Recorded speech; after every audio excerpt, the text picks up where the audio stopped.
এতিমের প্রতি দরদ রাখার জন্য আল্লাহ রাব্বুল আলামিন বলেছেন, এতিম, মিসকিন, বিধবা, অসহায় লোক, তাদের প্রতি যাতে করে মুসলিম সমাজ লক্ষ্য রাখে সেজন্য আল্লাহ পাক নির্দেশ করেছেন। বুখারী এবং মুসলিম শরীফের হাদিসে এসেছে, আসাই আলাল আরমারাত ওয়াল মিসকিন কাসাই ফি সাবিলিল্লাহ। বিধবাদের জন্য, মিসকিনের জন্য কেউ যদি কোনো উদ্যোগ গ্রহণ করে, কেউ কোনো সাহায্য দেয়, জিহাদের ময়দানে জিহাদ করে আল্লাহর রাস্তায় যে সওয়াব পাওয়া যায়, যে মর্যাদা পাওয়া যায় আল্লাহর কাছে, এতিম, মিসকিন, বিধবাকে সাহায্য করলে সেই সওয়াব আল্লাহ রাব্বুল আলামিন আমলনামায় দিয়ে দেন। আমাদের প্রিয় নবী এতিম মিসকিনদের খুবই ভালোবাসতেন তার নিজের চাকর হযরত যায়েদ ও আনাস রাদিয়াল্লাহু তাআলা আনহুকে। সে সম্পর্কে এখন আলোচনা করা হচ্ছে। তার চরিত্রই প্রমাণ করে নবীদেরকে বায়নাত দেওয়া হয়েছে, এমন চরিত্র আচার আচরণ দেওয়া হয়েছে যাতে করে লোকেরা অভিভূত হয়ে যায়, আকৃষ্ট হয়ে যায়। হযরত যায়েদ তিনি তো কৃতদাস ছিলেন, হারায় গেলেন বাপ মা থেকে, আর এরপরে কুদরতকারে মুহাম্মদ সাল্লাল্লাহু আলাইহি ওয়াসাল্লামের ঘরে উঠায় দিল। তিনি তখন আল্লাহর নবী, তখন নবুয়তের দায়িত্ব পান নাই। যায়েদের পিতার কাছে খবর হয়ে গেল যায়েদ আছে রাসূলের বাড়িতে, মুহাম্মদ সাল্লাল্লাহু আলাইহি ওয়াসাল্লামের বাড়ি। মক্কায় দাঁড়াইছে, হুজুরের সঙ্গে দেখা করে বললেন, মুহাম্মদ সাল্লাল্লাহু আলাইহি ওয়াসাল্লাম, জানতে পেরেছি আপনার কাছে আমাদের ছেলে যায়েদ আছে, মেহেরবানি করে তাকে আমাদেরকে ফিরায় দেন। হুজুর বলেন, যায়েদ যদি তোমাদেরকে চিনতে পারে আর যদি যেতে চায়, আমার পক্ষ থেকে কোনো আপত্তি নাই, অবশ্যই যাবে। তবে যায়েদ যদি যেতে না চায়, আমি এমন লোক নই যে কেউ আমার কাছে থাকতে চাইলে আমি জোর করে তাকে ছেড়েও দিতে পারি না, আমি তেমন লোক নই। পিতা বললেন, আপনি অবশ্যই যুক্তিপূর্ণ কথা বলেছেন। হযরত যায়েদ জানা হলো। হুজুর বললেন, তুমি কি চেনো এদেরকে? যায়েদ বললেন, চিনি, ইনি আমার বাবা, উনি আমার চাচা। যায়েদের পিতা বলেন, বাবারে বাড়ি চলো, তোমার মা কেঁদে কেঁদে হয়রান, চলো বাড়ি যাই, বাড়ি যা কিছু আছে সব তোমাকে ফিরিয়ে দেওয়া হবে। হযরত যায়েদ বলতেছেন, পিতা বাড়িতে যাচ্ছি তাই শুদ্ধ, তাম দুনিয়াটা যদি আমারে দেওয়া হয়, এই লক্ষ্মীর কাছে থেকে যে ব্যবহার পেয়েছি, আমি এই লক্ষ্মীর কদম ছেড়ে যেতে পারি না। তার চরিত্রই প্রমাণ করে তিনি নবী কি ব্যবহার পেয়েছেন। হযরত আনাস রাদিয়াল্লাহু তাআলা ছোট মানুষ, 8 বছর বয়সের সময় হুজুরের খাদেম হয়ে হুজুরের বাড়িতে আসলেন। আচ্ছা, 8 বছর বয়সের কিশোর ভুল তো করতেই পারে, গরম পানি চাইলে ঠান্ডা পানি এনে দেবে, স্যান্ডেল চাইলে দুটো আনবে, বিছানা বিছাইতে বললে উঠাই দেবে, এটা স্বাভাবিক। কিশোর মানুষ, ছোট মানুষ। এবার শোনো, বায়নাত কারে বলে? নবীদের বায়নাত আল্লাহকে দিয়েছেন, সেটা কি জিনিস? সেটা হলো উন্নত মানের চরিত্র, তার ব্যবহার, ওঠা বসা যা দেখলে মানুষ বুঝতে পারে তিনি আল্লাহর নবী। হযরত আনাসের মুখে শুনুন, হযরত আনাস রাদিয়াল্লাহু তাআলা বলেন, একাধিক ক্রমে টানা 10টি বছর রাসূলের খেদমতের ভিতরে নিয়োজিত ছিলাম। 10টি বছরের ভিতরে একটা দিনের জন্য নবীজি আমাকে ধমক দিয়ে কথা বলেন নাই। ধমক দিলেন না আমাদের, এটা করছো কেন, এটা করো নাই কেন? সুবহানাল্লাহ ওয়া বিহামদিহি। গোটা পৃথিবী সমস্ত মুমিন মুসলমানদের, পুরুষ আর নারীদের জীবন, কলিজা, রক্ত রাসূলের কদম মোবারক উৎসর্গ হয়ে যা। মহান রব্বুল আলামিনের কাছে তার হাবিব রাসূলুল্লাহ সাল্লাল্লাহু আলাইহি ওয়াসাল্লামের ছিল বিশেষ মর্যাদা।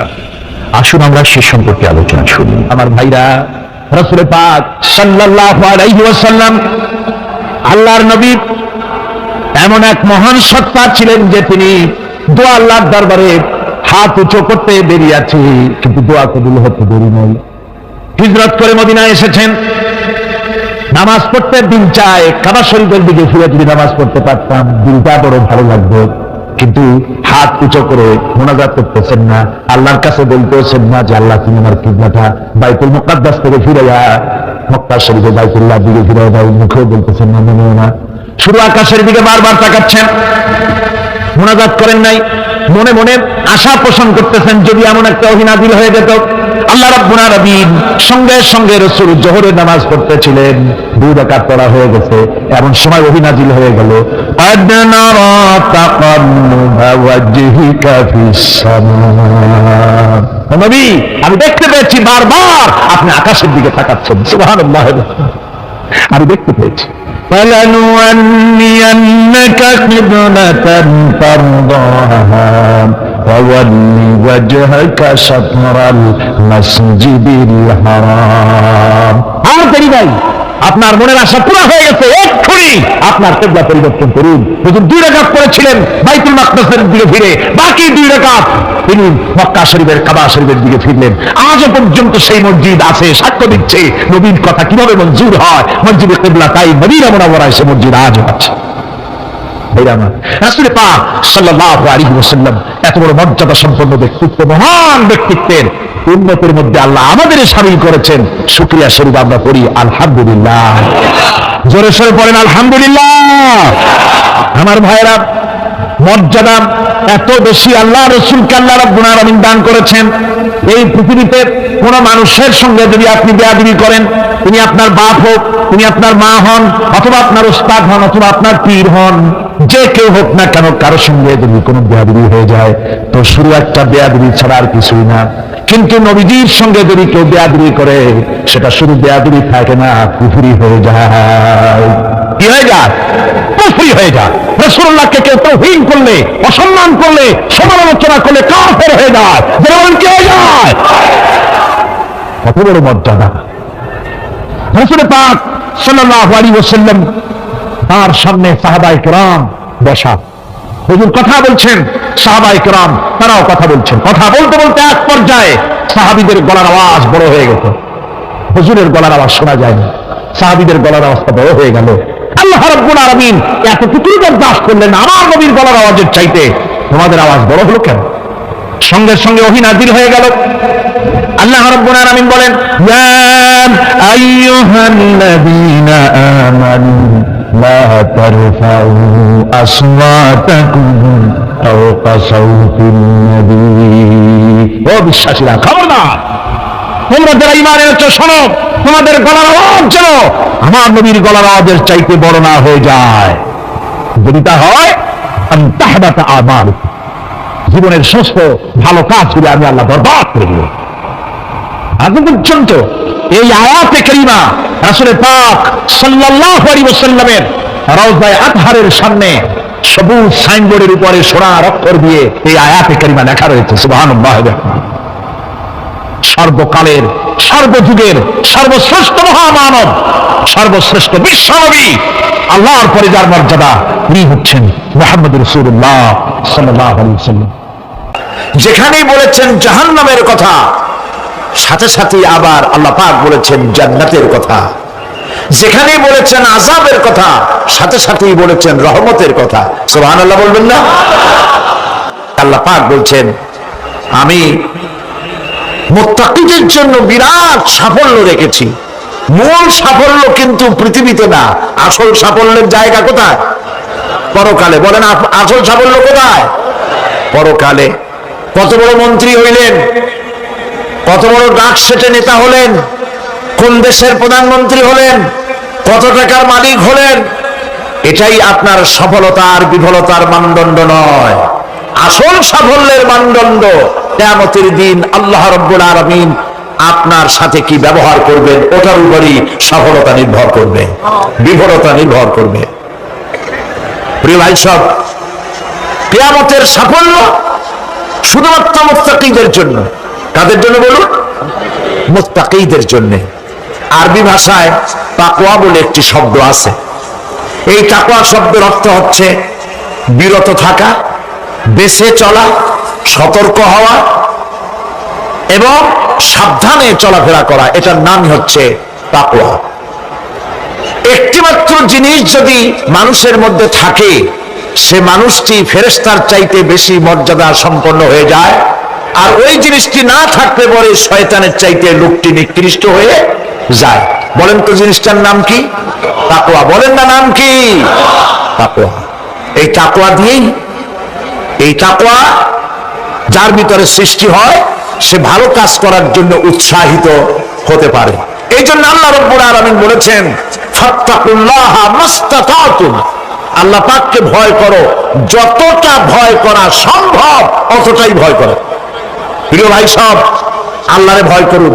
যারা ব্যবসায়ী ওজনে কম দিয়া প্রতিদিন 5 গ্রাম, আগে তো 6 টাকা বলতাম আমরা, এখন কি বলে গ্রাম, 20 গ্রাম 14 গ্রাম, এই যে গ্রাম 500 গ্রাম নানান রকমের গ্রাম, এই কয় গ্রাম করিয়া জীবনে কয় মন বাঁচাবেন, কয় মন বাঁচাবেন?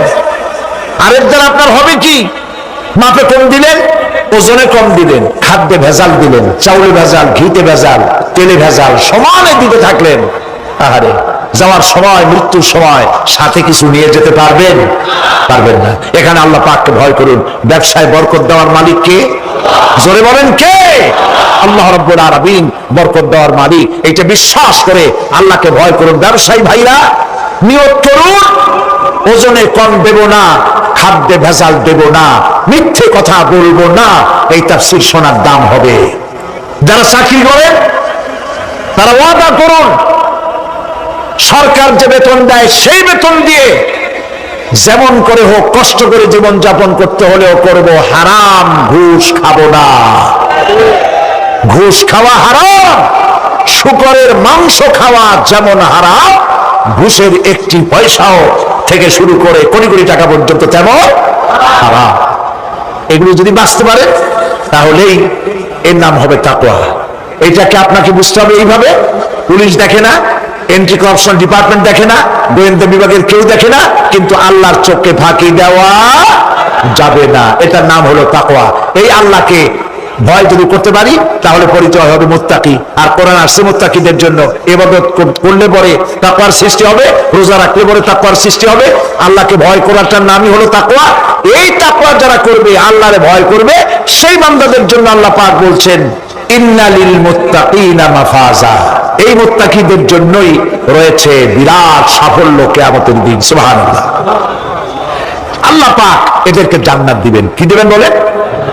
এমন এক জান্নাত দিবেন, কোরআনে কারীমের মধ্যে আল্লাহ পাক এই পৃথিবীর বুকে যারা আরামের টাটকা সুখগুলি, আরামগুলি যারা বর্জন করে আল্লাহ রাব্বুল আলামিনকে বিশ্বাস করে যারা জীবন পরিচালনা করেছে, আল্লাহ পাক তাদের জন্য জান্নাত রেখেছেন এবং তাদের জন্য বলছেন, সাবিকু ইলা মাগফিরাতিন মির রাব্বিকুম ওয়া জান্নাতিন আরদুহা কা'আরদিস সামাই ওয়াল আরদ উইদ্দাত লিল্লাযীনা আমানু বিল্লাহি ওয়া রাসূলিহি।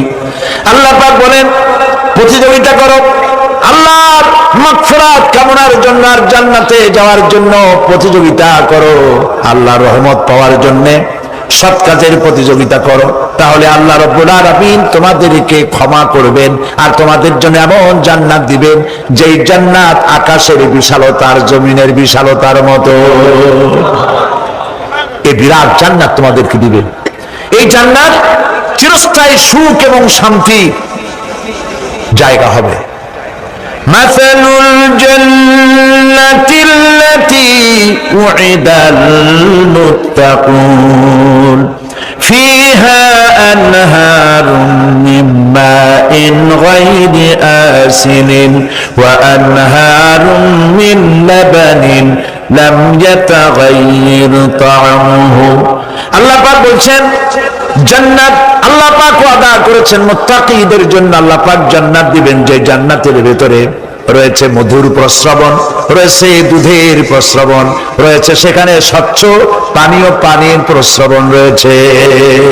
এই সুন্দর জান্নাত, ঝর্ণা ধারা আল্লাহ পাক সৃষ্টি করেছেন, বাগ বাগিচা দিয়ে ভরে রেখেছেন জান্নাত। সেই জান্নাতে জান্নাত হবে এয়ার কন্ডিশন, রোদ্রের তাপ হবে না সেখানে, রোদ্রের খরক তাপ হবে না সেখানে, ঠান্ডার প্রচন্ডতা থাকবে না। কিরকম হবে জায়গাটা? আল্লাহ পাক বলছেন, মুত্তাকিনা আলাল আরাইকি লা ইয়ারাউনা ফিহা শামসান ওয়ালা জামহারিরা ওয়া দানিয়াতান আলাইহিম যিলালুহা ওয়া যুল্লিলাত কুতুফুহা কুতুফুহা তাযলীলা। আল্লাহ পাক এমন জান্নাত রেখেছেন, সেই আল্লাহ পাক সেই জান্নাতের ভিতরে জান্নাতীরা ঠেস লাগায়া মুখোমুখি অবস্থায় তারা সেখানে বসবে, আর জান্নাতীদের মনের মধ্যে কোনো দুঃখ থাকবে না, পেরেশানি থাকবে না। পৃথিবীতে মানুষের দুঃখ থাকে, পেরেশানি থাকে, সেখানে কোনো দুঃখ আর পেরেশানি থাকবে না। সেই জায়গাটা হবে শীতাতপ নিয়ন্ত্রিত, না শীত না গরম, চির বসন্ত বিরাজ করবে। জান্নাতীরা সেখানে থাকবে। এই সুন্দর জান্নাত আল্লাহ পাক রেখেছেন মুত্তাকীদের জন্য। সুবহানাল্লাহ। কাফেরদের জন্য জান্নাত হবে, জাহান্নাম হবে চিরকাল। খালিদিনা ফিহা আবাদান, চিরকাল কাফেররা জাহান্নামে থাকবে। সর্বশেষ যে ব্যক্তি জাহান্নাম থেকে মুক্তি লাভ করবে তাকে আল্লাহ পাক বলবেন, ফেরেশতাদেরকে বলবেন, আমার ফেরেশতারা আমার এই বান্দাকে জান্নাত এবং জাহান্নামের মাঝখানে রেখে দাও। জান্নাত এবং জাহান্নামের মাঝখানে লোকটি যখন থাকার জায়গা পাবে, সে জান্নাতের দিকে তাকায়া দেখবে আর কাঁদতে থাকবে। আল্লাহ পাক জিজ্ঞেস করবেন, বান্দারে যুগের পর যুগ ধরে জাহান্নামে কেঁদেছো, আমি রব্বুল আলামিন জাহান্নাম মাফ করে দিয়া জান্নাত জাহান্নামের মাঝখানে রেখে দিয়েছি, আযাব থেকে তো বেঁচে গেছো, এখন কাঁদো কেন? লোকটি বলবে, রব্বুল আলামিন কান্দি এই কারণে, জাহান্নাম থেকে মাফ করেছো, তোমার শুকরিয়া আদায় করি। জান্নাত তো আমার কপালে নাই, কিসমতে নাই, কিন্তু জান্নাত আমি এখান থেকে দেখতে পাচ্ছি। জান্নাতের সুঘ্রাণ আমার নাকে আসতেছে, কপালে নাই যাওয়ার। আমি কাঁদি এই জন্য, তুমি যদি মেহেরবানি করে আমাকে জান্নাতের দরজার কাছে একটু দাঁড় করায় দিতা, প্রাণ ভরে তোমার জান্নাতের দৃশ্যটা একটু দেখতাম। আল্লাহ পাক তার আরজি পূরণ করবেন, বলবেন যাও। ফেরেশতাদের বলবেন, এর জান্নাতের দরজার কাছে দাঁড় করায় দাও। জান্নাতের দরজার কাছে দাঁড়িয়ে লোকটি আবার কান্না শুরু করবে। আল্লাহ পাক প্রশ্ন করবেন, এবার কান্দো কেন? লোকটি বলবে, রব্বুল আলামিন কান্দি এই কারণে, জান্নাতের এই দরজায় দাঁড়ায়া জান্নাতের অফুরন্ত নেয়ামত কিছুই ভালো করে দেখা যায় না, শুধু অল্প জায়গা দেখি। যদি তুমি আমারে দয়া করে জান্নাতের মাঝখানে দাঁড় করায় দিতা, চতুর্দিকে তাকায়া তাকায়া দেখা কলিজারে ঠান্ডা বানাইতাম। তবে আমি ওয়াদা করি, জান্নাতের কোনো নাজ নেয়ামত, কোনো ফল আমি খাবো না, ধরবো না, ছুঁইব না। একটুখানি মেহেরবানি করে মাঝখানে দাঁড় করায় দাও, জান্নারে ঠান্ডা করি। আল্লাহ রব্বুল আলামিন ফেরেশতাদের বলবেন, আমার এই বান্দারে জান্নাতের মাঝখানে দাঁড় করাইয়া দে। আল্লাহর নবী বলেন, জান্নাতের মাঝখানে দাঁড়িয়ে লোকটি আগের চাইতে আরো জোরে চিৎকার মেরে কাঁদতে থাকবে। আল্লাহ পাক বলবেন, বান্দারে কি হলো তোর? দরজার কাছে আসতে চাইছো রে, আইনা দিলাম। আবার এবার মাঝখানে আসতে চাইছো, তাও এনে দিয়েছি, আবার কান্দো কেন? লোকটি বলবে, রব্বুল আলামিন এবার কান্দি এই জন্যে, তুমি যখন দয়া করে একটিবার জান্নাতের মাঝখানে এনে আমাকে দাঁড় করায় দিয়েছো, তুমি রহমান রহিম গফুরুর রহিম, এই জান্নাত থেকে আবার আর বাইর করে দিও না। আল্লাহ রাব্বুল আলামিন বলবেন, ও আমার বান্দারে, আমার এই জান্নাত তোর খুব পছন্দ হয়েছে নাকি? লোকটি বলবে, রব্বুল আলামিন কলিজা ঠান্ডা হয়ে গেছে, ভাবতেও পারি নাই জান্নাত এত সুন্দর। আল্লাহ পাক বলবেন, বান্দারে এরকম একটি নয়, দুইটা নয়, তোর জন্য আমি 10টা জান্নাত এরকম রিজার্ভ করে রাখছি। সুবহানাল্লাহ। আল্লাহ পাককে ভয় করে পৃথিবীর সমস্ত পাপ থেকে যারা নিজেকে রক্ষা করবে, আল্লাহ তাদের জন্য এই জান্নাত রেখে দিয়েছেন। সুবহানাল্লাহ। সেই জান্নাতের রিসিপশন আপনারা আন্দাজ করতে পারবেন না, রিসিপশন কারে কয়। কি এর প্রধানমন্ত্রী আর প্রেসিডেন্ট, 4-5টা পুলিশ আর আর্মি এসে একটা ঠক করে সেলুট মারলো, বাস শেষ হয়ে গেল, এরকম না।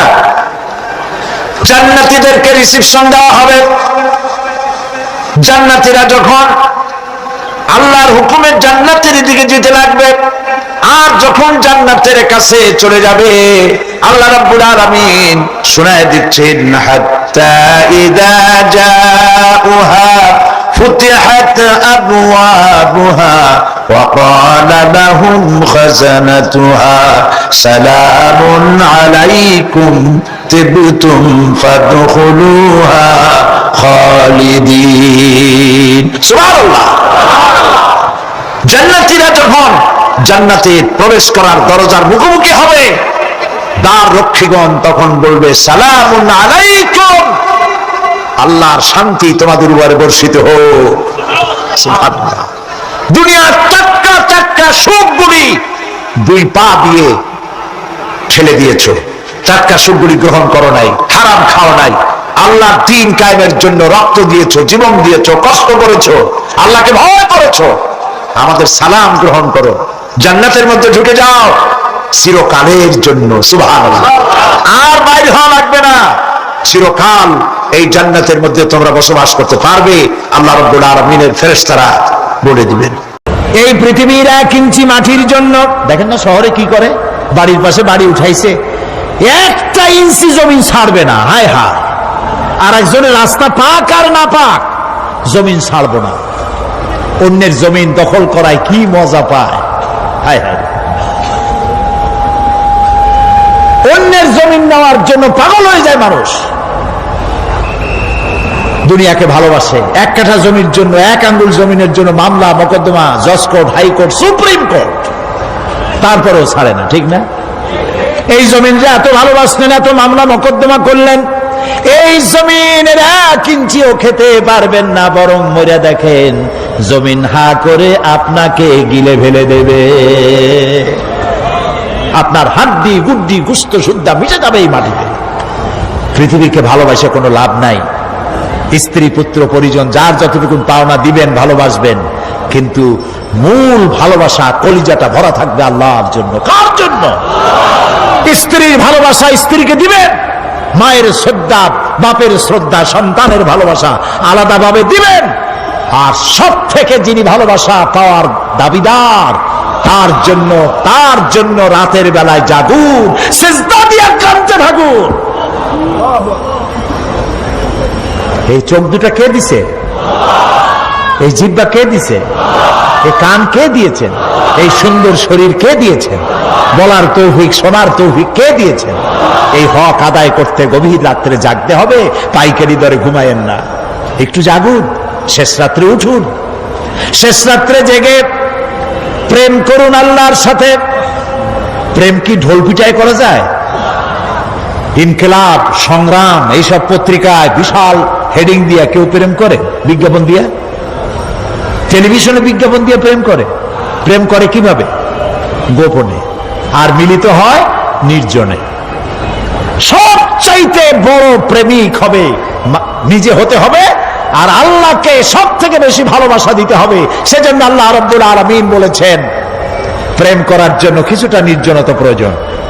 এজন্য দিনের আলোতে ওয়াজআলনান নাহারা মাআশা, দিন বানাইছি রুজি রোজগার করার জন্য। ওয়াজআলনাল লাইলা লিবাসা, আর রাত বানাইছি শান্তির বাহন হিসাবে, আচ্ছাদন।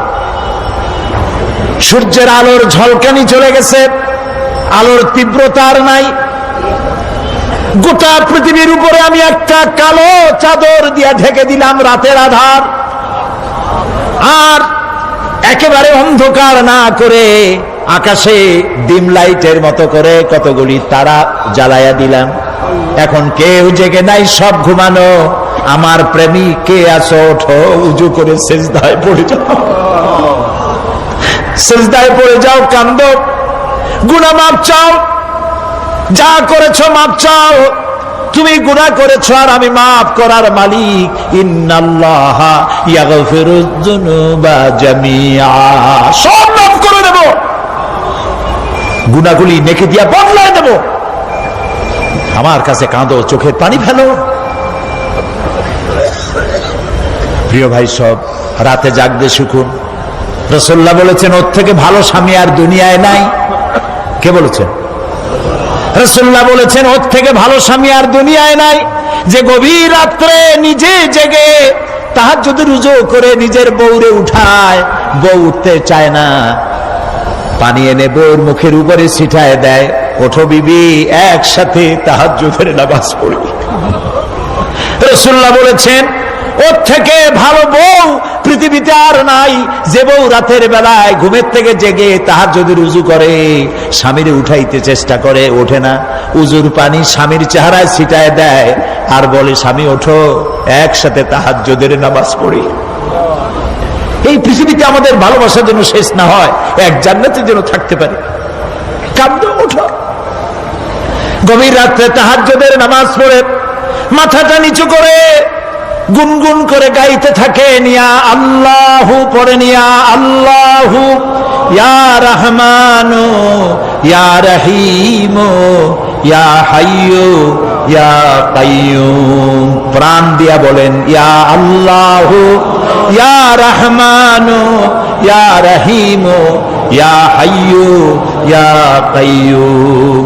ইয়া আল্লাহু, ইয়া রহমানু, ইয়া রহিমু, ইয়া হাইয়ু, ইয়া কাইয়ুম। তাহাজ্জুদের নামাজ পড়ে এভাবে আল্লাহরে ডাকে দেখেন, চোখ দিয়া পানির বন্যা নেমে আসে, যদি ঈমান একটুও থাকে। এই কান্না, নবীজি বলেছেন, জাহান্নামের ভয়তে আমার সাথে না ভরমানি করেছে। এই শরমে পড়ে বান্দা যখন চোখ দিয়া পানি ছেড়ে দেয়, ওই চোখের পানি নাকের অর্ধেক আসতে না আসতে আমি আমার বান্দারে মাফ করে দেই। আল্লাহু আকবার। আল্লাহ আমাদের কান্দার তৌফিক দাও, তাহাজ্জুদ পড়ার তৌফিক দাও, পাঁচ ওয়াক্ত নামাজ পড়ার তৌফিক দাও, তোমাকে ভয় করার তৌফিক দাও, তোমার ভয় আর মোহব্বত দিয়ে কলিজা ভরে দাও, তোমার রাসূলুল্লাহর মোহব্বত দিয়ে আমাদেরকে পাগল বানায় দাও। আল্লাহ, দুনিয়া বড় খারাপ জায়গা। এই দুনিয়ায় আল্লাহর কাছে সৌন্দর্য চাইতে হবে দুনিয়ার, কিন্তু দুনিয়াকে স্থায়ী মহব্বত করা যাবে না। প্রিয় ভাই সব, আপনি যদি লন্ডনে যান, আমেরিকায় যান, কোনোদিন যান নাই, যাইতে হলে এখান থেকে টেলিফোন করেন, ওখানে বন্ধু বান্ধব আছে নাকি? তো লন্ডনে আমেরিকায় সেখানে যাবেন, ওখানে আপনার বন্ধু বান্ধব গ্রামের লোক আছে কিনা খোঁজ করেন, ঠিক না? আবার এখান থেকে ফরেন কারেন্সি নিয়ে যান, যেহেতু ওখানে টাকা চলবে না। টেলিফোন করেন, মোবাইল করেন, ফ্যাক্স পাঠান, আরো টাকা পয়সা সাথে নেন। এরপরেও চিন্তা থাকে, আল্লাহ এরপরে যদি কেউ না আসে তাহলে আমি যাবো কেমনে? এরপরে যাওয়ার সময় আবার বলে দেন যে, ভাই আমি কিন্তু আসতেছি, লন্ডন কোনোদিন আসি নাই, তুমি কিন্তু এয়ারপোর্টে থাকো। একটা বিদেশে যাওয়ার জন্য এত প্রস্তুতি নেন, তো সব জায়গায় বন্ধু বান্ধব কেউ না কেউ তো আছেই। কিন্তু আমরা এমন একটা দেশে যাব যেখানে কেউ নাই, ফরেন কারেন্সি চলে না, গ্রামের লোক নাই, বাবা নাই, বন্ধু নাই, মা নাই, কেউ নাই। যিনি রিসিভ করবেন, যার সাহায্যের কাঙ্গাল, বদামল করে তার শত্রু বানায় রাখছি, বন্ধু বানাইতে পারি নাই।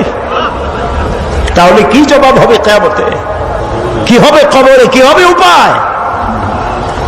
এই জন্যে প্রিয় ভাইয়েরা আমার, দুনিয়ার সঙ্গে মহব্বত কমায় দিয়া আখিরাতের মহব্বত বেশি করে করতে হবে। আর দুনিয়ায় যতদিন বেঁচে আছি ততদিন নেক আমল করে মানুষের সাথে সদাচরণ করতে হবে। আল্লাহ তাআলা বলেছেন, লাইসাল বিররা আন তুওয়াল্লু ওয়াজুহাকুম কিবালাল মাশরিকি ওয়াল মাগরিবি ওয়ালাকিন্নাল বিররা মান আমানা বিল্লাহি ওয়াল ইয়াউমিল আখির। পূর্ব এবং পশ্চিমে কতবার তুমি মাথা ঝুঁকাইছো, এটাই কিন্তু তোমার জন্য কল্যাণ। এর মধ্যেই কল্যাণ নিহিত নয়।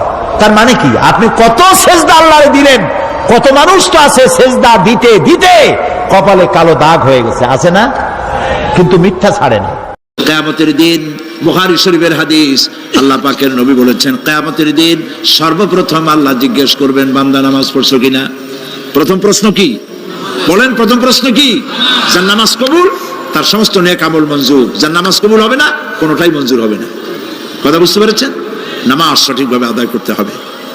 নবী করিম সাল্লাল্লাহু আলাইহি সাল্লাম ইন্তেকালের 5 দিন আগে থেকে জ্বরাক্রান্ত হলেন, রোগাক্রান্ত হলেন, জ্বরে আর মাথার যন্ত্রণায় অস্থির হয়ে যেতে লাগলেন, বেহুশ হন আবার হুশ হন।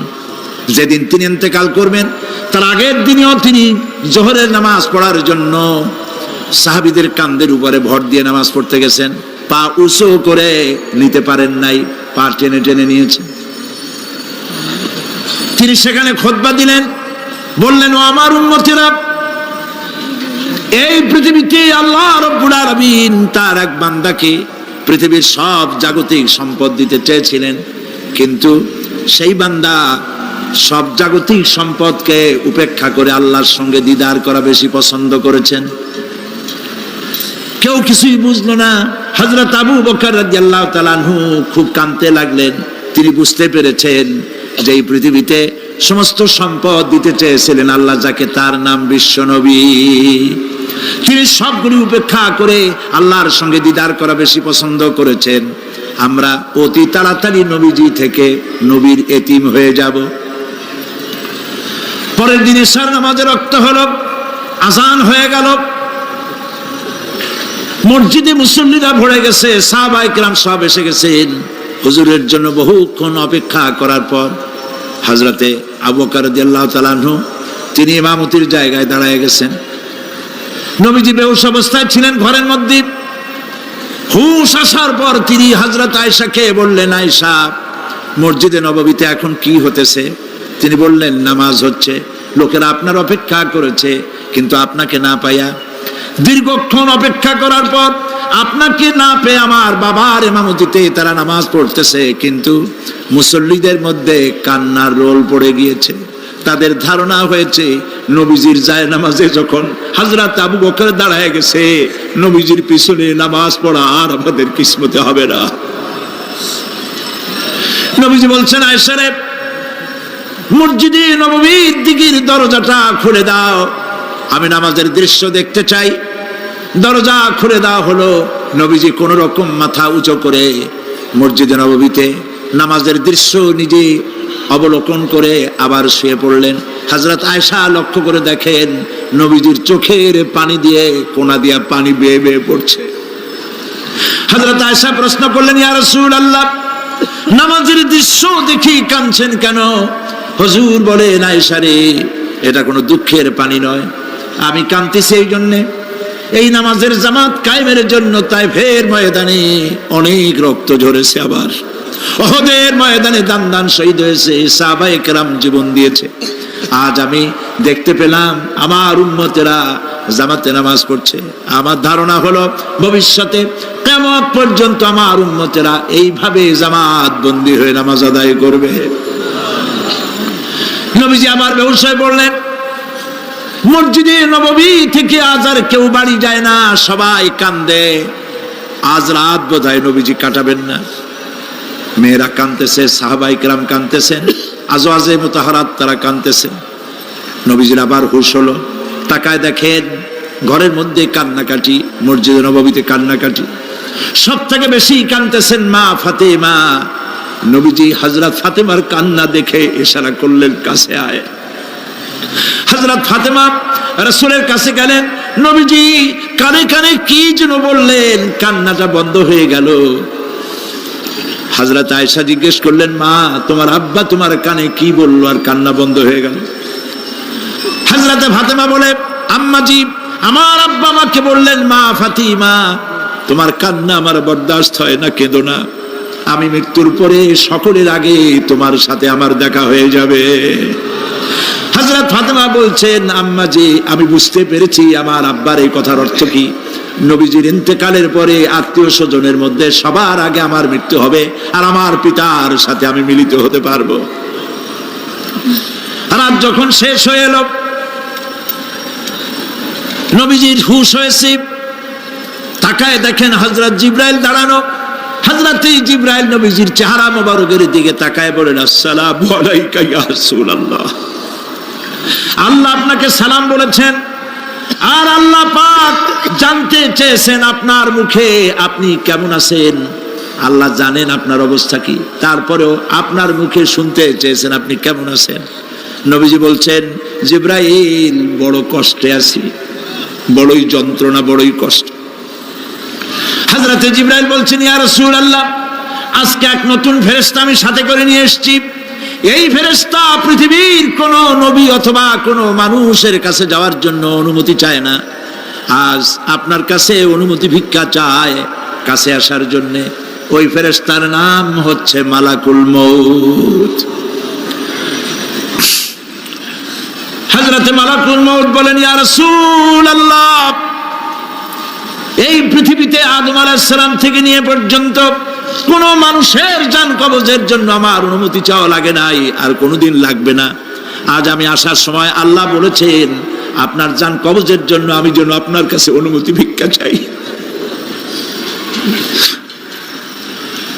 নবীজি বলছেন, আমি যদি অনুমতি না দেই তো কি হবে? হযরতে মালাকুল মউত বলছেন, ইয়া রাসূলুল্লাহ, অনুমতি যদি না দেন আমি ফেরত চলে যাব, আমাকে সেভাবেই বলা হয়েছে। হযরতে জিবরাইল বলেন, ইয়া রাসূলুল্লাহ, হে আল্লাহ রাব্বুল আলামিন আপনার দিদারের ইন্তজার করতেছে।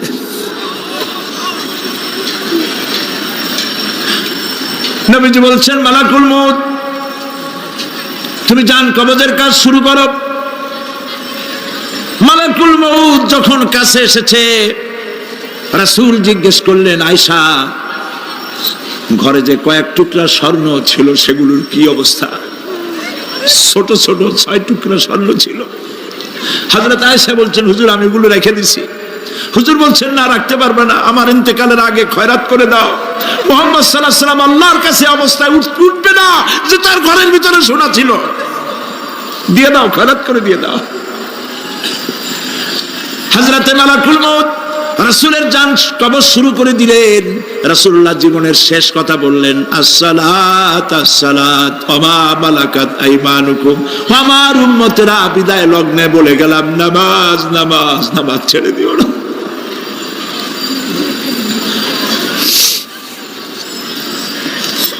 প্রিয় ভাইরা, নবী করিম সাল্লাল্লাহু আলাইহি ওয়াসাল্লাম জীবনের শেষ কথা বলে গেছেন নামাজ। সেই নামাজে আমাদের যত সব অবহেলা। স্ত্রীকে নামাজ পড়ান, বউকে নামাজ পড়ান, ছেলে মেয়েকে নামাজ পড়ান। দোকানদার ভাইরা, যখন আজান হয়ে যাবে দোকান বন্ধ করে দেন। আপনি আপনার কর্মচারীরা নামাজ পড়তে যান। যতটুকু সময় নামাজ পড়তে গেছে, এই সময় বিক্রি করলে যা লাভ হইতো, এরপরে বিক্রি করলে আল্লাহ 10 গুণ বেশি বরকত দিতে পারেন। পারেন কিনা? পারেন কিনা? পারেন। আল্লাহর বিশ্বাস করেন, আল্লাহ আপনার বরকত দিবে। আপনার কর্মচারী, দোকানদারে, বাড়ি ঘরে স্ত্রী পুত্র পরিজন যারা আছে সবাইকে নামাজি বানান। নামাজি বানাবার জন্য চেষ্টা করেন। নামাজ, রোজা ইত্যাদি করুন। মিথ্যা বলবেন না, ওজনে কম দিবেন না, খাদ্যে ভেজাল দিবেন না, ঘুষ খাবেন না, ঘুষ দিবেন না, মানুষের উপর অত্যাচার করবেন না, কাউকে কষ্ট দিবেন না। মানুষ যেন আপনার ব্যবহারে কষ্ট না পায়। আল্লাহ পাক বলেছেন, ওয়াকুলু লিন্নাসি হুসনা, মানুষের সাথে সুন্দর সুন্দর কথা কও। নবী করিম সাল্লাল্লাহু আলাইহি ওয়াসাল্লাম বলেছেন, মানুষের সাথে যদি হাসি মুখে কথা বলো, একটা সদকা দেওয়ার সমান সওয়াব হয়ে যাবে। মানুষকে ভালোবাসো, গরিবদের ভালোবাসো, তাদের অর্থ করি দাও, পয়সা করি দাও, তোমার যা আছে দিতে থাকো। কুয়ার পানি যত উঠাবেন তত কুয়ার পানি ভালো থাকবে, আর পানি উঠাবেন না, কুয়ার পানি পচে যাবে। এই জন্য আল্লাহর রাস্তায় পয়সা যত ইনকাম হচ্ছে খরচ করতে থাকেন, আল্লাহ পাক দিতে থাকবেন। আল্লাহ পাক বলেছেন যে সদকার মালকে আল্লাহ বৃদ্ধি করে দেন, আর দান সদকা যারা করে না, যাকাত দেয় না, তাদের মালকে আল্লাহ ধ্বংস করে দেন, হালাক করে দেন। এগুলোর দাম নাই, অশান্তি বাড়বে। বউ কথা শুনবে না, সন্তানাদি কথা শুনবে না, মামলা মোকদ্দমা, অশান্তি আর অশান্তি। আর আল্লাহর পথে থাকুন, আল্লাহ শান্তি বাড়ায় দেবেন। আমরা বলি আমিন। প্রিয় ভাই সব, আমি কিছু আলোচনা আজকে আল্লাহ পাক যা করাইছেন, এগুলি যেন আল্লাহ আমারে আমল করার তৌফিক দেন। আমি মাঝে মধ্যে ভয় পাই, একদিন তো এই খবর নিশ্চয়ই হবে যে সাইদি বিদায় হয়ে গেছে। সেদিন খালি হাতে যেন আল্লাহর কাছে না যাই, আমি যেন আসামি না হই যে আমি যা বলছি মানুষকে 40 বছর একটানা যা বললাম আমি নিজে আমল করতে পারি নাই। এরকম ভিক্ষুক যেন আমি না হই, আমি যা মানুষকে বলেছি আমি যেন তা আমল করতে পারি। আমি আপনাদের কাছে দোয়া চাই। আমরা কেউ বাঁচবো না, এই যে দেখা হলো আবার দেখা নাও হইতে পারে। সেই জন্য আমরা আমাদের জীবনকে যেন তৈরি করি। আপনারা কোরআন শরীফ পড়ুন, দিন শিখুন, ঈমান শিখুন, ভালো থাকুন, ভালো হয়ে চলুন। আল্লাহ রাব্বুল আলামিন পরীক্ষার জন্য আমাদেরকে এই ময়দানে ছেড়ে দিয়েছেন। প্রশ্ন কি হবে আল্লাহ সব বলে দিয়েছেন। প্রশ্ন কি হবে? তোমার যৌবন, এ ব্যাপারে প্রশ্ন করা হবে। কোন পথে ইনকাম করেছো প্রশ্ন করা হবে। কোন পথে খরচ করেছো প্রশ্ন করা হবে। দ্বীনের ইলম যতটুকুন হাসিল করেছিলে তার কতটুকুন নিজে পালন করেছো, আর দ্বীনের দাওয়াত কতটুকুন মানুষের কাছে পৌঁছায়ছো, প্রত্যেকটি ব্যাপারে কিয়ামতে আল্লাহর কাছে জবাব দিতে হবে।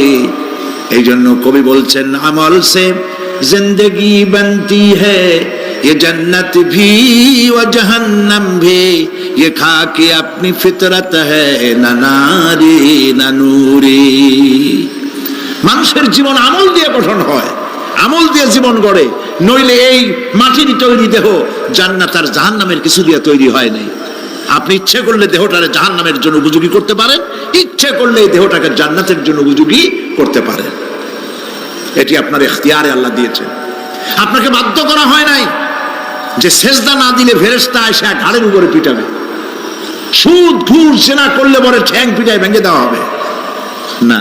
আপনি বাধ্য নন, আপনি সম্মানিত জীব আল্লাহ, সম্মানিত প্রাণী আল্লাহ পাকের, সেই জন্য মানুষকে বাধ্য করা হয় নাই। অটোনোমাস বডি, অটোনমি দেওয়া হয়েছে, আপনাকে স্বাধিকার দেওয়া হয়েছে। চন্দ্র সূর্যের ব্যাপারে স্বাধিকার দেওয়া হয় নাই। রাত এখন 7:35, সূর্যের বাপেরও ক্ষমতা নাই বাংলাদেশে এখন উকি মারে, ঠিক কিনা? সে এখন আমেরিকায় রোদ দিচ্ছে, তাপ দিচ্ছে আমেরিকায়। ওকে নির্ধারণ করা হয়েছে যেভাবে, সেইভাবেই করতে হবে। পানি বলেন, পাহাড় বলেন, পাখি বলেন, চন্দ্র বলেন, গ্রহ বলেন, নক্ষত্র বলেন, সব জিনিস বাই হুক অ্যান্ড ক্রুক আল্লাহর হুকুম মানতে বাধ্য। কোরআনে কারীমে আল্লাহ পাক বলেছেন, আফাগায়রা দীনিল্লাহি ইয়াবগুন ওয়া লাহু আসলামা মান ফিস সামাওয়াতি ওয়াল আরদি তাওআন ওয়া কারহা। আল্লাহর দেওয়া জীবন ব্যবস্থা ছেড়ে দিয়ে তোমরা কি অন্য কোনো মতবাদ তালাশ করো? ওয়া লাহু আসলামা মান ফিস সামাওয়াতি ওয়াল আরদ, অথচ আকাশে যা আছে জমিনে যা আছে সব আনুগত্যের মস্তক আমার সামনে অবনত করে দিয়েছে। সুবহানাল্লাহ। মানুষকে আল্লাহ পাক ইখতিয়ার দিয়েছেন, ইচ্ছে করলে মাহফিলও আসতে পারেন, ইচ্ছে করলে সিনেমাও ঢুকতে পারবেন, অসুবিধা নেই। অসুবিধার জন্য কিয়ামত, ওখানে হিসাব হবে। এখানে আপনি সূর্য চন্দ্র ফেরেশতা, ফেরেশতারও কোনো মাজাল নাই, কোনো ইখতিয়ার নাই আল্লাহর হুকুমের বাইরে কিছু করে। আল্লাহ যা করতে বলেছেন তাই করতে হবে, এর বাইরে এক চুলও নড়তে পারবে না। কিন্তু মানুষেরা করতে পারবে। মানুষ ইচ্ছে করলে নামাজ রোজা ছাড়তে পারে, ইচ্ছে করলে আল্লাহর অমান্য করতে পারে। এটা তার বিচারের জায়গা না, এটা হলো পরীক্ষার জায়গা। এটা কিসের জায়গা? পরীক্ষার জায়গা। এখানে আপনি কামাই করলে ওখানে কিছু পাবেন, এখানে কামাই না করলে কিছু পাবেন না। আরো সোজা করে বলি, কোন কৃষক, যে কৃষক আষাঢ় মাসে শ্রাবণ মাসে জমিন চাষ করে না, পৌষ মাসে তার গোলায় ধান আসবে? কথা বোঝেন নাকি বোঝেন না? পৌষ মাসে গোলায় ধান আসবে? কোনো পাগলও বলবে না যে তুমি তো চাষই করো নাই, তুমি জমিনে, তোমার জমিনের ফসল তোমার ঘরে আসবে কেন? কাজী এই দুনিয়ায় পরীক্ষা দিলে এখানে রেজাল্ট হয়, এখানে গাছ লাগাইলে এখানে ফল দেয়। কিন্তু মানুষের জন্য আল্লাহ পাক যে আমল তৈরি করেছেন, পরীক্ষা নেবেন, সেই পরীক্ষার রেজাল্ট এখানে হবে না। পরীক্ষার রেজাল্ট আউট হবে কোথায়? আখিরাতে। বলেন সবাই, কোথায় হবে? পরীক্ষার রেজাল্ট আউট হবে কোথায়? আখিরাতে। এখানে আপনি যা কামাই করবেন এখানে রিটার্ন দেওয়া হবে না। এখানে যা কামাই করবেন সমস্ত কামাই 700 গুণ বর্ধিত আকারে কিয়ামতে আল্লাহ আপনার হাতে ধরাই দিবেন। আল্লাহর ওয়াদা কখনো মিথ্যা হয়? মিথ্যা হয় রাজনৈতিক দলের নেতারা, এই জাতীয় লোকেরা যারা মঞ্চে আসে আর বলে যে এবার আমাদের ভোট দেন, আমরা ক্ষমতায় যাইতে পারলে আপনারা না খাইয়া কেউ মরবেন না। কিন্তু কি খাইয়া মরবে তাও কয় না। সেদিন শুনলাম এই যে নির্বাচন এখন একটা চলতেছে, স্লোগান বাপ দাঁড়াইছে, ছেলে তো বলে রহিম ভাই আমার ভাই, তোমার ভাই, বাপের নাম রহিম। তারপরে শুনলাম বলতেছে বেগুন ভাইয়ের চরিত্র, আজকাল নাম রাখে তো আদর করে, বেগুন পটল, বেগুন ভাইয়ের চরিত্র ফুলের মতো পবিত্র। আমি আর একজনের পাশের থেকে কইল যে নামাজ পড়ে না একক তো এমনই ফুলের মতো চরিত্র।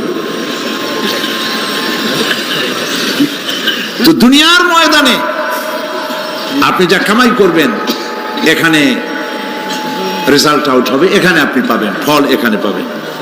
যা করবেন এখানে গাছ লাগাবেন, ফল লাগাবেন, এখানে পাবেন। আর আল্লাহর জন্য যেটা করবেন সেটার ফল, সেটার রেজাল্ট কিয়ামতে বাইরে হবে। সুবহানাল্লাহ। এখানে পরীক্ষা দিয়ে যদি কেউ ফেল করে, ম্যাট্রিক পরীক্ষা দিয়ে ফেল করেছে, ফাজেল পরীক্ষা দিয়ে ফেল করেছে, আবার পরীক্ষা দিয়ে পাস করার সুযোগ আছে, আবারও ফেল করেছে, আবারও পরীক্ষা দিয়ে পাস করার সুযোগ আছে। 10 বার যদি ফেল করে আরো 10 বার পরীক্ষা দিয়ে পাস করার সুযোগ আছে। কিন্তু কিয়ামতের দিন আল্লাহ রাব্বুল আলামিনের জীবনের পরীক্ষায় কোনো মানুষ যদি আল্লাহর আদালতে ফেল করে বসে একবার, দ্বিতীয়বার পরীক্ষা দেওয়ার আর কোনো সুযোগ নাই। এই পৃথিবীতে যদি কেউ নিম্ন আদালতে মামলায় হেরে যায়, জজ কোর্টে করবে, যদি হেরে যায় হাইকোর্টে করবে, হেরে গেলে আপিল করবে সুপ্রিম কোর্টে, সুপ্রিম কোর্টেও যদি হেরে যায় তাহলে প্রেসিডেন্টের কাছে আপিল করবে। সুযোগ আছে কয়েকবার। কিন্তু কিয়ামতের দিন জীবনের আদালতে কোনো মানুষ যদি একবার ফেল করে বসে, জীবনের মামলায় যদি একবার হেরে যায়, দ্বিতীয়বার আপিল করার আর কোনো জায়গা নাই। সে আখিরাতে রেজাল্ট আউট হবে। আমরা সব মরে যাব, আমরা সব কি হব? সব মরে যাব। আল্লাহ পাক আমাদেরকে উঠাবেন আবার। মানুষকে কবরে রাখার সময় আমরা কি বলি? মিনহা খালাকনাকুম, জানেন না?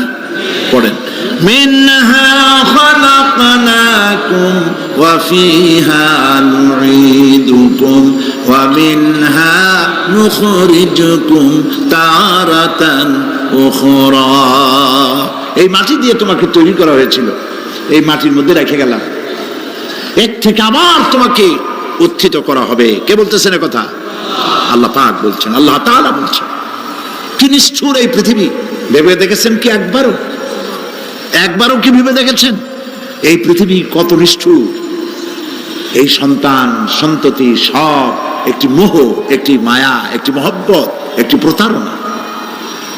যে বইয়ের জন্য হারাম ইনকাম করেছেন, যে সন্তানদের জন্য হারাম ইনকাম করেছেন, জান দিলেন, রক্ত দিলেন, জীবন দিলেন, সারা রাত কষ্ট করেছেন, দৌড়দৌড়ি করেছেন, যখন মরে গেলেন, যে বাচ্চাটা আপনি কোলে না নিলে কলিজা ঠান্ডা হয় না, সেই বাচ্চা বলবে, মাকে বলবে, মা বাপের লাশ যে রুমে আছে আমার সেখানে নিও না, আমার ভয় করে। ঠিক কিনা? স্ত্রীও আরো 2-1 লোক না হলে লাশের ঘরে থাকতে পারবে না, তারও ভয় করবে। থাকলে বড় জোর মা থাকতে পারে, বাপ থাকতে পারে। যাকে বিবাহ করার পর অনেক সন্তান আছে, মা বাপকে চোখে দেখতে পারে না, বউর কথা মতো মায়ের সাথে কথা বলা বন্ধ করে দেয়। হয়তো কুমিল্লা এরকম নাও থাকতে পারে। বউ তো নালিশ করছে, মায়ের সাথে কথা কয়, আবার বলে এই বুড়িটা মরে না কেন? নাউযুবিল্লাহ, নাউযুবিল্লাহ। বুড়িটারে মরার কথা বলতেছো তুমি? তোমার ছোট্টবেলায় যখন তোমার টাইফয়েড হয়েছিল, অসুখ করেছিল, গরিব বাবা, বাড়িতে ল্যাপ নাই, খাতা নাই, তোষক নাই, সেই জায়গায় মা তার কাপড় বিছায় দিয়া বুকের উপরে নিজের শরীরের উষ্ণতা দিয়া বাঁচায় রাখার চেষ্টা করেছে, নিজে না খেয়ে খাওয়াইছে, অসুখ সারে না। মা ওই মুমূর্ষ বাচ্চার সেরানে তার মাথার কাছে বসে তাহাজ্জুদের নামাজ পড়ে কোরআন শরীফ তেলাওয়াত করে, চোখ দিয়া পানি পড়ে আর বলতে তাকে, রব্বুল আলামিন আমার জীবনটারে দিয়া আমার কলিজার টুকরা সন্তানটারে বাঁচাইয়া দাও। যেই মা নিজের জীবন দিয়া সন্তান বাঁচাইতে চাইলো, সেই সন্তান আজকে বউ পাইয়া মাকে ভুলে যায়, মায়ের সাথে খারাপ ব্যবহার করে। আল্লাহ রাব্বুল আলামিন বলেছেন, মা বাবার সঙ্গে খারাপ ব্যবহার করো না, ভালোবাসায় কথা বলো। ওয়াকুল লাহুমা কাওলান কারীমা। সম্মান সূচক কথা বলো। মা বাবার জন্য দোয়া করো আমার কাছে। কে বলতেছেন? আল্লাহ তাআলা বলছেন দোয়া করো আমার কাছে এই ভাষায়, রব্বিরহামহুমা কামা রাব্বায়ানি সাগীরা। পড়েন সবাই, রব্বিরহামহুমা কামা রাব্বায়ানি সাগীরা। আয় আমার রব, আমার মা বাপ যেমনি ছোটবেলায় আমাকে অত্যন্ত যত্ন করে লালন পালন করেছে, আল্লাহ তাআলা তুমি দয়া করে আমার মা বাপকে তোমার রহমতের করে লালন পালন করো। সুবহানাল্লাহ। প্রত্যেক নামাজের পর সকলে এই দোয়া পড়বেন, মনে থাকবে? মনে থাকবে?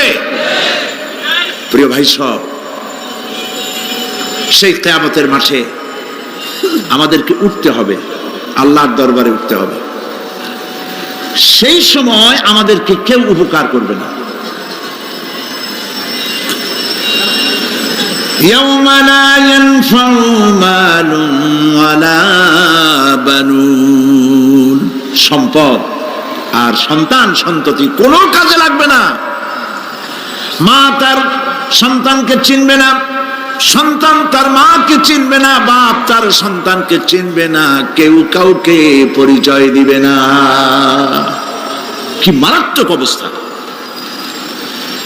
মানুষ চরম অসহায় হয়ে যাবে। চতুর্দিকে ফেরেশতার আনাগোনা, সূর্য মাত্র 1 হাত উপরে, প্রচন্ড তাপ নিয়ে সূর্য অবস্থান নেবে। মাথার চান্দি ফেটে গিয়ে গুনাহগারের মাথার মগজ গলে গলে পড়তে থাকবে। পিপাসার যন্ত্রণা জিহ্বাটা ঝুলে কুকুরের মতো করে নাভিস্থল পর্যন্ত ঝুলে পড়বে। কেউ উপকার করবে না, কেউ জিগাবেও না। অনেক লোক আছে পীরের কাছে মুরিদ হয় আর মনে করে পীর সাহেব তারে কিয়ামতে সুপারিশ করবে। অসম্ভব। আয়াতুল কুরসির মধ্যে আমরা পড়ি, মান যাল্লাযী ইয়াশফাউ ইনদাহু ইল্লা বিইজনিহি। কে আছে এমন, কার হিম্মত আছে আল্লাহ পাকের বিনা অনুমতিতে কথা বলে? সুবহানাল্লাহ বলে। কোথার পীর কোথার খাজা বাবা হারায় যাবে। ইব্রাহিম আলাইহিস সালামের মতো পয়গম্বর কি মনে করে? আল্লাহর খলিল। ইব্রাহিম আলাইহিস সালাম আল্লাহর কি? আল্লাহর খলিল। আল্লাহর খলিল কিয়ামতের দিন বলবেন, আল্লাহ পাক, আয় আল্লাহ তাআলা, আমার বাপের কাছে আমার একটা ওয়াদা ছিল, আমি সুপারিশ করব তার জন্য, তুমি দয়া করে আমার বাপকে জাহান্নাম থেকে ক্ষমা করো, আমি তার জন্য সুপারিশ করতেছি। আল্লাহ তাআলা বলবেন, ইব্রাহিম তোমার সুপারিশ মঞ্জুর হলো না। কথা বুঝতেছেন না? বুঝতেছেন না? ইব্রাহিম আলাইহিস সালাম যদি বাপের জন্য সুপারিশ করতে না পারে, ইব্রাহিম আলাইহিস সালাম তিনি যদি তার বাপের জন্য সুপারিশ করিয়া যদি ব্যর্থ হন, আপনার পিসাব কোন কামে লাগবে চিন্তা করেন। নবী করিম সাল্লাল্লাহু আলাইহি ওয়াসাল্লামকে প্রশ্ন করা হয়েছে, হে রাসূল, আপনার আব্বা আম্মার অবস্থা কি হবে? কথা কি শোনেন নাকি? আপনার আব্বা আম্মার অবস্থা কি হবে? নবী করিম সাল্লাল্লাহু আলাইহি ওয়াসাল্লাম বলেছেন, আমি আমার আব্বা আম্মার কোনো উপকারে আসব না। ইন্না লিল্লাহি ওয়া ইন্না ইলাইহি রাজিউন। তাহলে কোন সাহসে মনে করতেছেন কোন পীর কোন একটা বিদেশ থেকে দেশের থেকে একটা নাজিল হলো আর ওইটার পিছনে পিছনে দৌড়াবেন, সে আপনারা নাজাত দেবে, তার পায়ে চুমা খাবেন? এই পায়ে হাত দিয়ে কদম বুঝি করা বাদ দেন। টাকা ইনকাম করার জন্য মানুষকে ভুল পথে পরিচালিত করছে অনেক পীর। আছে না এমন? খালি মানুষে টাকা দেয়, জামায় অনেক পকেট, খালি টাকা নেয় সমানে ঢুকাইতে থাকে চতুর্দিক দিয়ে। বাইরে বোঝার উপায় নাই, কিন্তু অনেক পীর আছে এমন, ঢাকা শহরে বড় বড় মার্কেটের মালিক, আমি জানি, বড় বড় মার্কেটের মালিক, বিরাট ব্যবসায়ী, জামা পরিষ্কার করে না 2 মাসেও। মানুষকে দেখাবার জন্য গামছাটা নাকের কাছে ধরে ফত ফত করে আওয়াজ করে, মনে হয় যেন কাঁদতেছে। আর্টিফিশিয়াল তাসান্ন। হাবিজাবি জিকির শিখায়, লা ইলাহা কতক্ষণ, ইল্লাল্লাহ কতক্ষণ, আল্লাহ আল্লাহ কতক্ষণ। কোথায় পাইছো ইল্লাল্লাহ? ইল্লাল্লাহ কিসের জিকির? ইল্লাল্লাহ মানে কি? আল্লাহ ছাড়া, আল্লাহ ছাড়া, আল্লাহ ছাড়া, আল্লাহ ছাড়া কি? কাজী রাসূলুল্লাহ যা করেন এগুলি বেদাত। এইসব পীরের পাশে যাবেন না। মনে থাকবে?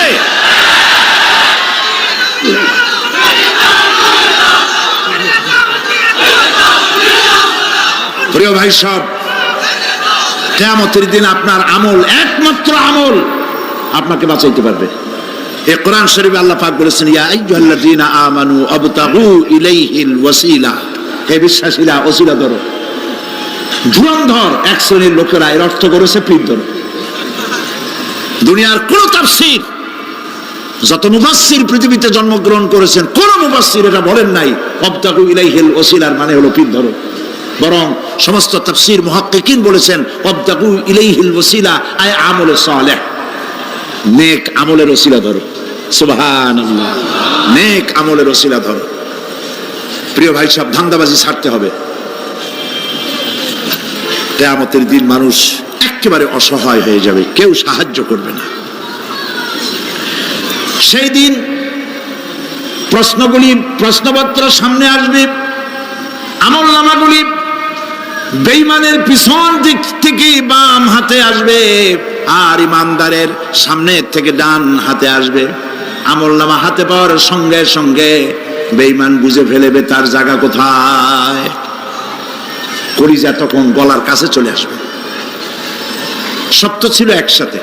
মনে করেন এই মাহফিলের মধ্যে, মনে করেন এইখানে সন্ত্রাসী আছে, খুনি আছে, ওয়ান্টেড, মোস্ট ওয়ান্টেড আসামি এর মধ্যে আছে, ধরা যাচ্ছে না অনেক মানুষের মধ্যে। হঠাৎ করে অর্ডার হলো যে ভিতরে এসবিআইবি ঢুকিয়ে দেওয়া হয়েছে, গোয়েন্দা বিভাগের লোক ঢুকিয়ে দেওয়া আছে, সন্ত্রাসী মোস্ট ওয়ান্টেড যারা আছে বেরিয়ে পড়ো, এক পাশে চলে আসো। তখন অবস্থাটা কি হবে তাদের? মজা লাগবে? পায়ের রক্ত মাথায় উঠে যাবে, চোখ দিয়ে রক্ত পড়া শুরু করবে। সমস্ত মানুষ একসাথে ছিল হাসরের ময়দানে। হঠাৎ করে অর্ডার হয়ে যাবে, অন্তাজুল ইয়াউমা আইয়ুহাল মুজরিমুন, হে অপরাধীর দলেরা আলাদা হয়ে যাও। ইন্না লিল্লাহ, আলাদা হয়ে যাও। সমস্ত মানুষ সেখানে খালি পায়ে উঠবে, কারো পায়ে জুতা নাই, স্যান্ডেল নেই, পরনে কোনো কাপড় নাই, গায়ে কোনো কাপড় নাই, মাথায় কোনো আবরণ নাই।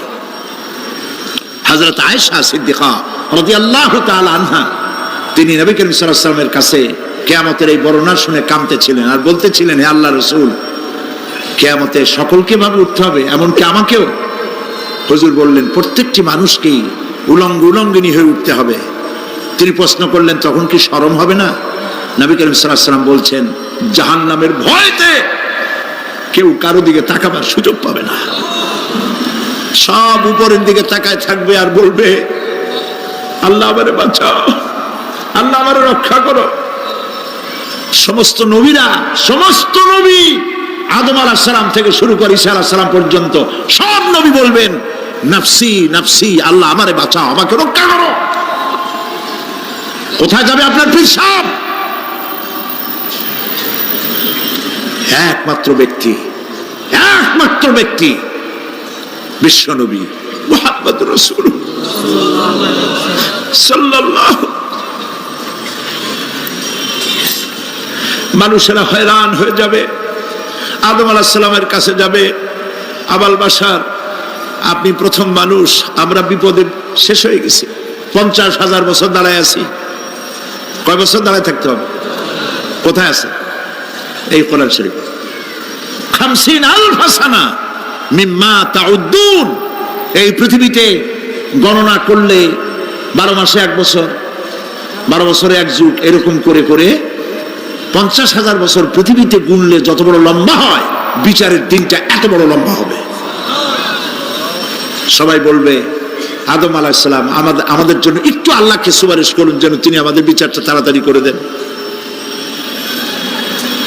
তিনি বলবেন, আমার পক্ষে সম্ভব না, আল্লাহর সামনে দাঁড়িয়ে কথা বলার আমার কোনো সাহস নাই, আমি পারবো না। নূহ আলাইহিস সালামের কাছে যাও। নূহ আলাইহিস সালাম বলবেন, আমি পারবো না। মুসা আলাইহিস সালামের কাছে যাও। তিনি বলবেন, আমি পারবো না। ইব্রাহিম আলাইহিস সালামের কাছে যাও। একজন আরেকজনের কাছে পাঠাবে। সর্বশেষ ঈসা আলাইহিস সালামের কাছে লোকেরা আসবে, হাসরবাসী। ঈসা আলাইহিস সালাম বলবেন, আমি তো পারবোই না, কারণ পৃথিবীর শত শত কোটি নাসারারা আমাকে আল্লাহর ছেলে বলেছে, অথচ আমি তাদের তা বলতে বলি নাই। আমি নিজের ব্যাপারেই আজকে শঙ্কিত, আমারে তারা আল্লাহর ছেলে বলছে। আল্লাহ আজকে আমার সাথে কি ব্যবহার করবেন আমি তো জানি না, আমি নিজেই বিপদে আছি। তবে আমি তোমাদের ব্যাপারে একটা পরামর্শ দিতে পারবো। একজন ব্যক্তি আছে যার কাছে গেলে তিনি কথা বলতে পারবেন, তিনি বিশ্বনবী রাহমাতুল্লিল আলামিন জনাব মুহাম্মদ রাসূলুল্লাহ সাল্লাল্লাহু আলাইহি ওয়াসাল্লাম। তার কাছে চলে যাও, হাসরবাসীরা তার কাছে চলে যাবে। নবীজি সকলের কথা শুনে সিজদায় পড়ে কাঁদতে থাকবেন। তিনি বলবেন, হাসরবাসীদের কাজ সুস্থ করবেন, এই কাজ আমার কাজ, আমি বলবো আল্লাহ পাককে। তিনি সিজদায় পড়ে কাঁদবেন। রব্বুল আলামিন প্রশ্ন করবেন, হে আমার রাসূল, আপনার তো আজকে কান্দার দিন না, আপনি কাঁদেন কেন? আমি আপনাকে মাকামে মাহমুদ দিয়েছি, কাউসারের মালিক বানাই দিয়েছি। আপনি জান্নাতে প্রবেশ করার আগে কেউ বেহেশতে যাইতে পারবে না, এই সম্মান দিয়েছি, কাঁদেন কেন?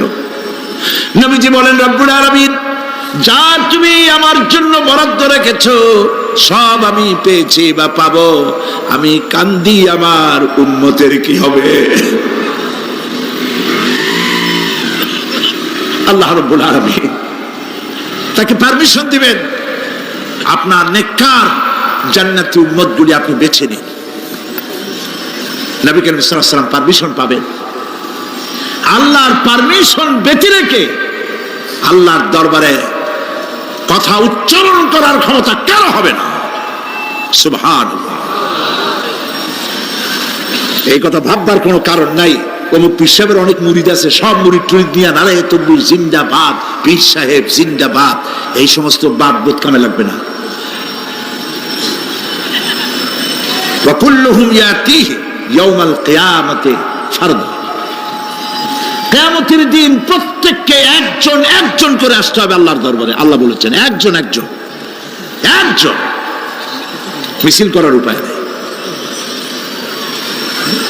আল্লাহ রাব্বুল আলামিনের দরবারে হাজির হয়ে যাবে সেই কঠিন হাসরের ময়দানে বাঁচার জন্য। নবীজি দোয়া শিখায় দিয়েছেন, দোয়া করো, আল্লাহুম্মা হাসিবনি হিসাবান ইয়াসীরা। পড়েন আমার সাথে, আল্লাহুম্মা হাসিবনি হিসাবান ইয়াসীরা, আল্লাহুম্মা হাসিবনি হিসাবান ইয়াসীরা। হে আল্লাহ, তুমি আমার সহজ হিসাব নাও। নবী করিম সাল্লাল্লাহু আলাইহি ওয়াসাল্লাম নিজেই দোয়া করেছেন। চিন্তা করেন, আল্লাহ পাক নিজে, আল্লাহ তাআলা তিনি নিজে প্রশ্ন করবেন এবং পাপগুলি দেখাই দেবেন, এই সব পাপ করছো। মানুষ, আল্লাহর বান্দা ভয় চোটে কলজা গলা দিয়ে বেরিয়ে যেতে থাকবে, বেরিয়ে যেতে চাইবে, তার বাষ্পরুদ্ধ হয়ে আসবে, বলতে থাকবে, আল্লাহ আমি করে ফেলেছি, আমি মাপ চাই, তোমার কাছে ক্ষমা ভিক্ষা চাই। আল্লাহ রাব্বুল আলামিন বান্দার কাকুতি বিনতির দিকে লক্ষ্য করে বলবেন, বান্দারে আমি তোকে ক্ষমা করে দিলাম। এটাই হলো হিসাব ইয়াসির, সহজ হিসাব। এই সহজ হিসাব কার কিসমতে আছে কার কিসমতে নাই আমরা কেউ জানি না। এই দুনিয়াটাকে আল্লাহ পাক বানাইছিলেন পরীক্ষা নেওয়ার জন্য। কি জন্যে? পরীক্ষা নেওয়ার জন্য। পরীক্ষায় যার যে বয়স এখন আছে, এখানে আমার যা বয়স, আপনার যা বয়স, এই বয়সে যা যা করছি এখন হিসাব করেন। ছোটবেলায় কই মাছের কাঁচা গলার মধ্যে ঢুকছিল, তখন ক্লাস 2-তে পড়ি। এরকমের একটা ঘটনা মনে আছে কিনা? মনে নাই? অন্যের বাড়ির আম পাড়তে গিয়া বাড়িওয়ালার সামনে পড়ছিলেন, 2টা থাপ্পড় দিছিল, এইসব কথা মনে আছে না? আছে কিনা? এই ছোট্ট ছোট্ট কথাগুলি, কোন পুকুর পাড়ে আসার খাইছিলাম, কেডা মারছিল, সেই ছোট্টবেলা থেকে এই পর্যন্ত এই ছোট্ট কথাগুলি যদি মনে থাকে, তাহলে বড় বড় পাপ কি কি করছেন তা মনে নাই? তাহলে নিজের হিসাব নিজে করো। কিয়ামতে আল্লাহ পাক আমলনামা হাতে দিবেন, বলবেন পড়ো, ইকরা কিতাবাক, পড়ো তোমার আমলনামা। তুমি তোমার হিসাবের জন্য আজকে তুমি নিজেই যথেষ্ট। পড়ে দেখো কি করছো। ইন্না লিল্লাহি ওয়া ইন্না ইলাইহি রাজিউন। হযরত ওমর ফারুক রাদিয়াল্লাহু তাআলা আনহু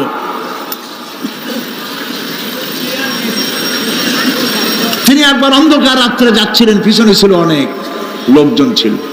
হাঁটতে হাঁটতে তিনি প্রশ্ন করলেন, আচ্ছা তোমাদের মধ্যে কি কেউ আছে এমন বলতে পারো যে কোরআন শরীফের মধ্যে সব থেকে হতাশাব্যঞ্জক আয়াত কোনটি?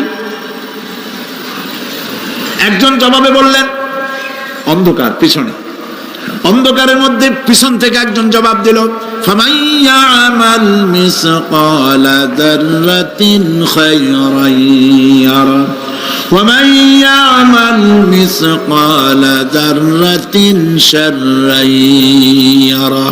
এর অর্থ হলো, পৃথিবীতে কেউ যদি ছোট্ট একটি পাপ নেকির কাজ করে, সরিষা পরিমাণ নেকির কাজ যদি করে সেটা দেখতে পাবে, সরিষা পরিমাণ পাপের কাজ যদি করে সেটা দেখতে পাবে।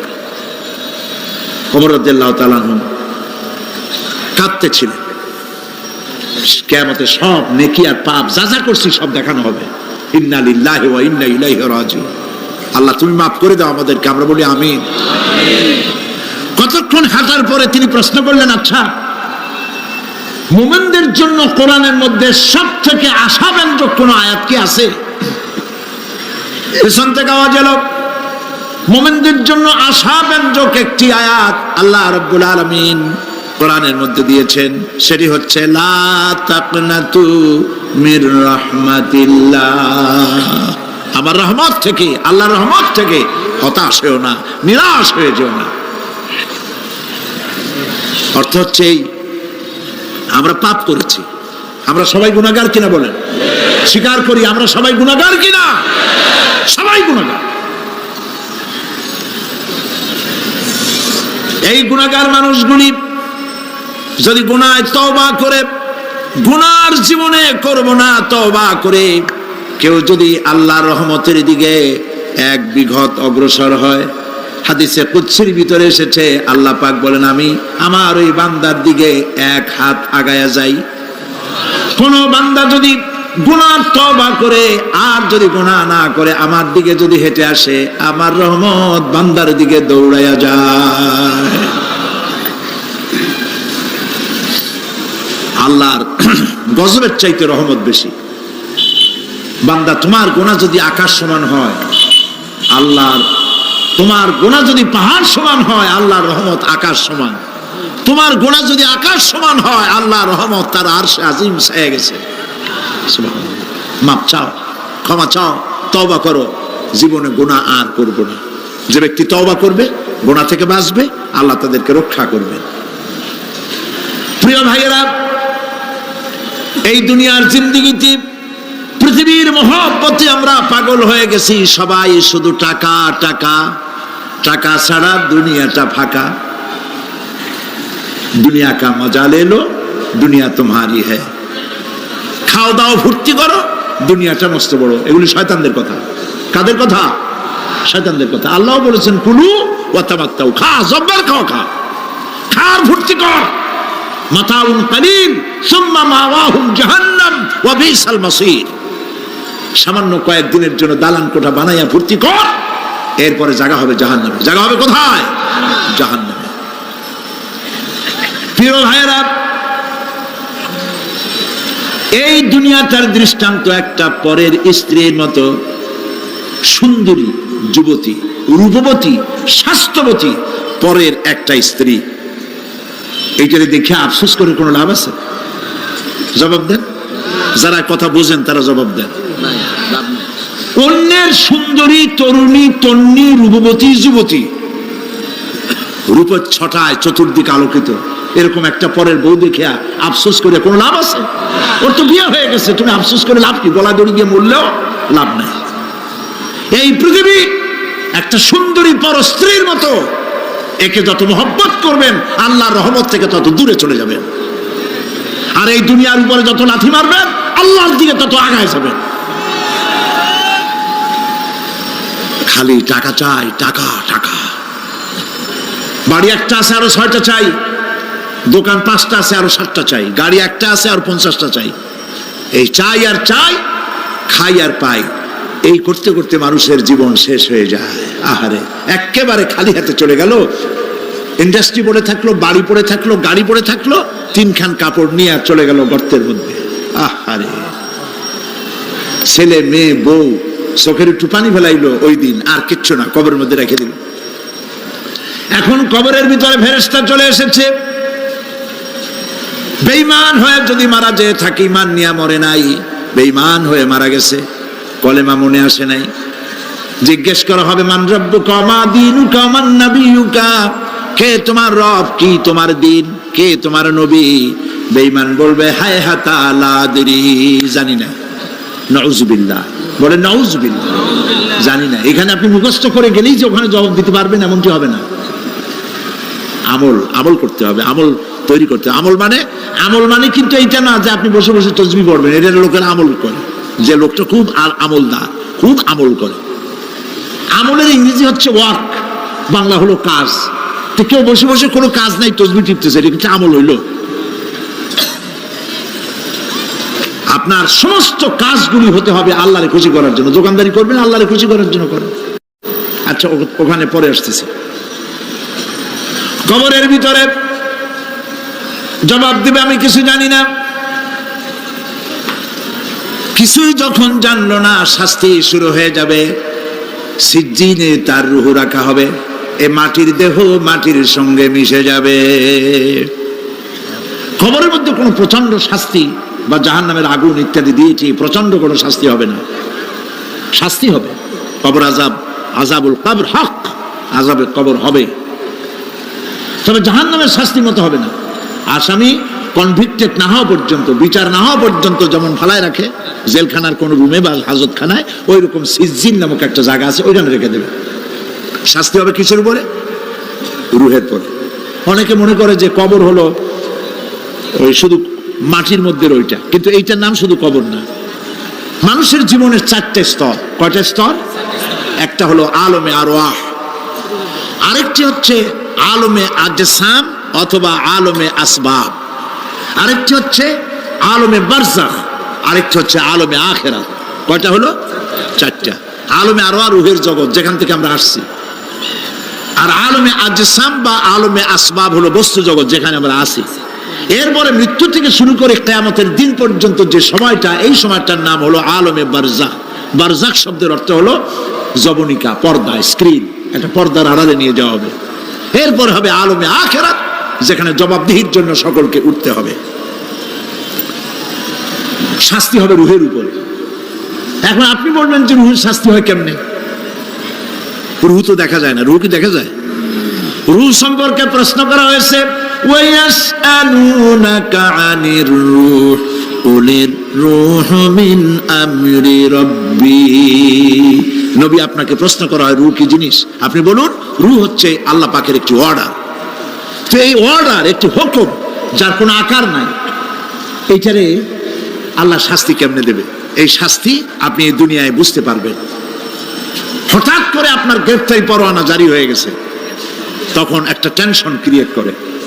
এই শাস্তিটা কোথায় হয়? বডির উপরে না রুহের উপরে? রুহের উপরে হয়। ঘুমায় আছেন, স্বপ্নে দেখতেছেন বাঘে তাড়াইতেছে, বউ কাছে শোয়া, পুলিশে তাড়াইতেছে, বাঘে তাড়াইতেছে, সাপে তাড়াইতেছে, ঘেমে ভয়, আপনি ভয়তে ঘেমে হার্টবিট এত বাড়ছে, ঘুমের থেকে জেগে বউরে ধমকাচ্ছেন যে আমার বাঘে তাড়াইলো, তুমি একেবারে নাক ডেকে জন্মের মতো ঘুমাইতেছ। বউ তো টেরই পায় নাই, ঠিক কিনা? এই যে বাঘে তাড়াইলো, পুলিশে তাড়াইলো, সাপে তাড়াইলো, ঘুমের মধ্যে কষ্টে ঘাম বেরিয়ে গেল, এই শাস্তিটা কিছুর উপরে হইলো? রুহের উপরে। এটা আল্লাহ দেখাই দিলেন, মরার পরে এর থেকে মারাত্মক কঠিন শাস্তি রুহের উপরে হবে। তারপরে বডি বানানো হবে জাহান্নামে দেওয়ার জন্য। এগুলির ব্যাপারে আমি আলোচনা করেছিলাম চট্টগ্রামে এবছর, সূরায়ে নাবার তাফসীর করেছিলাম। সূরায়ে নাবা, আম্মা ইয়াতাসাআলুন, 5 দিন তাফসীর করেছি। 31 জন হিন্দু, খ্রিস্টান, মুসলমান হয়ে গেছে এবার চট্টগ্রাম। নবী করিম সাল্লাল্লাহু আলাইহি ওয়াসাল্লাম বলেছেন, কেউ যদি দুনিয়ায় বেঁচে থাকা অবস্থায় কিয়ামতের দৃশ্য দেখতে চায়, সেজন্য সূরায়ে নাবা, সূরায়ে আত-তাকবীর, সূরায়ে নাজিআত, সূরায়ে আল-ইনফিতার, এই সূরাগুলি যেন পড়ে, তাহলে দুনিয়ায় জীবিত থাকা অবস্থায় কিয়ামতের দৃশ্য দেখতে পারবে। ঈমানদার ব্যক্তি, যে ব্যক্তি মরার সময় মুখে উচ্চারণ করতে পেরেছে লা ইলাহা ইল্লাল্লাহু মুহাম্মাদুর রাসূল রাসূলুল্লাহ। জোরে সরে পড়েন লা ইলাহা লা ইলাহা লা ইলাহা লা ইলাহা ইল্লাল্লাহু মুহাম্মাদুর রাসূলুল্লাহ। কালেমা পড়ে মারা গেল। এরপরে কবরের ভিতরে মুনকার নাকির ফেরেশতা এসে হাজির হয়ে যাবে, প্রশ্ন করবে মান রব্বুকা। ইমানদার ব্যক্তি বলবে রব্বি আল্লাহ। বলেন রব্বি আল্লাহ। আমার রব কে? আল্লাহ না, আল্লাহ। মোহব্বতের সাথে বলেন আল্লাহ।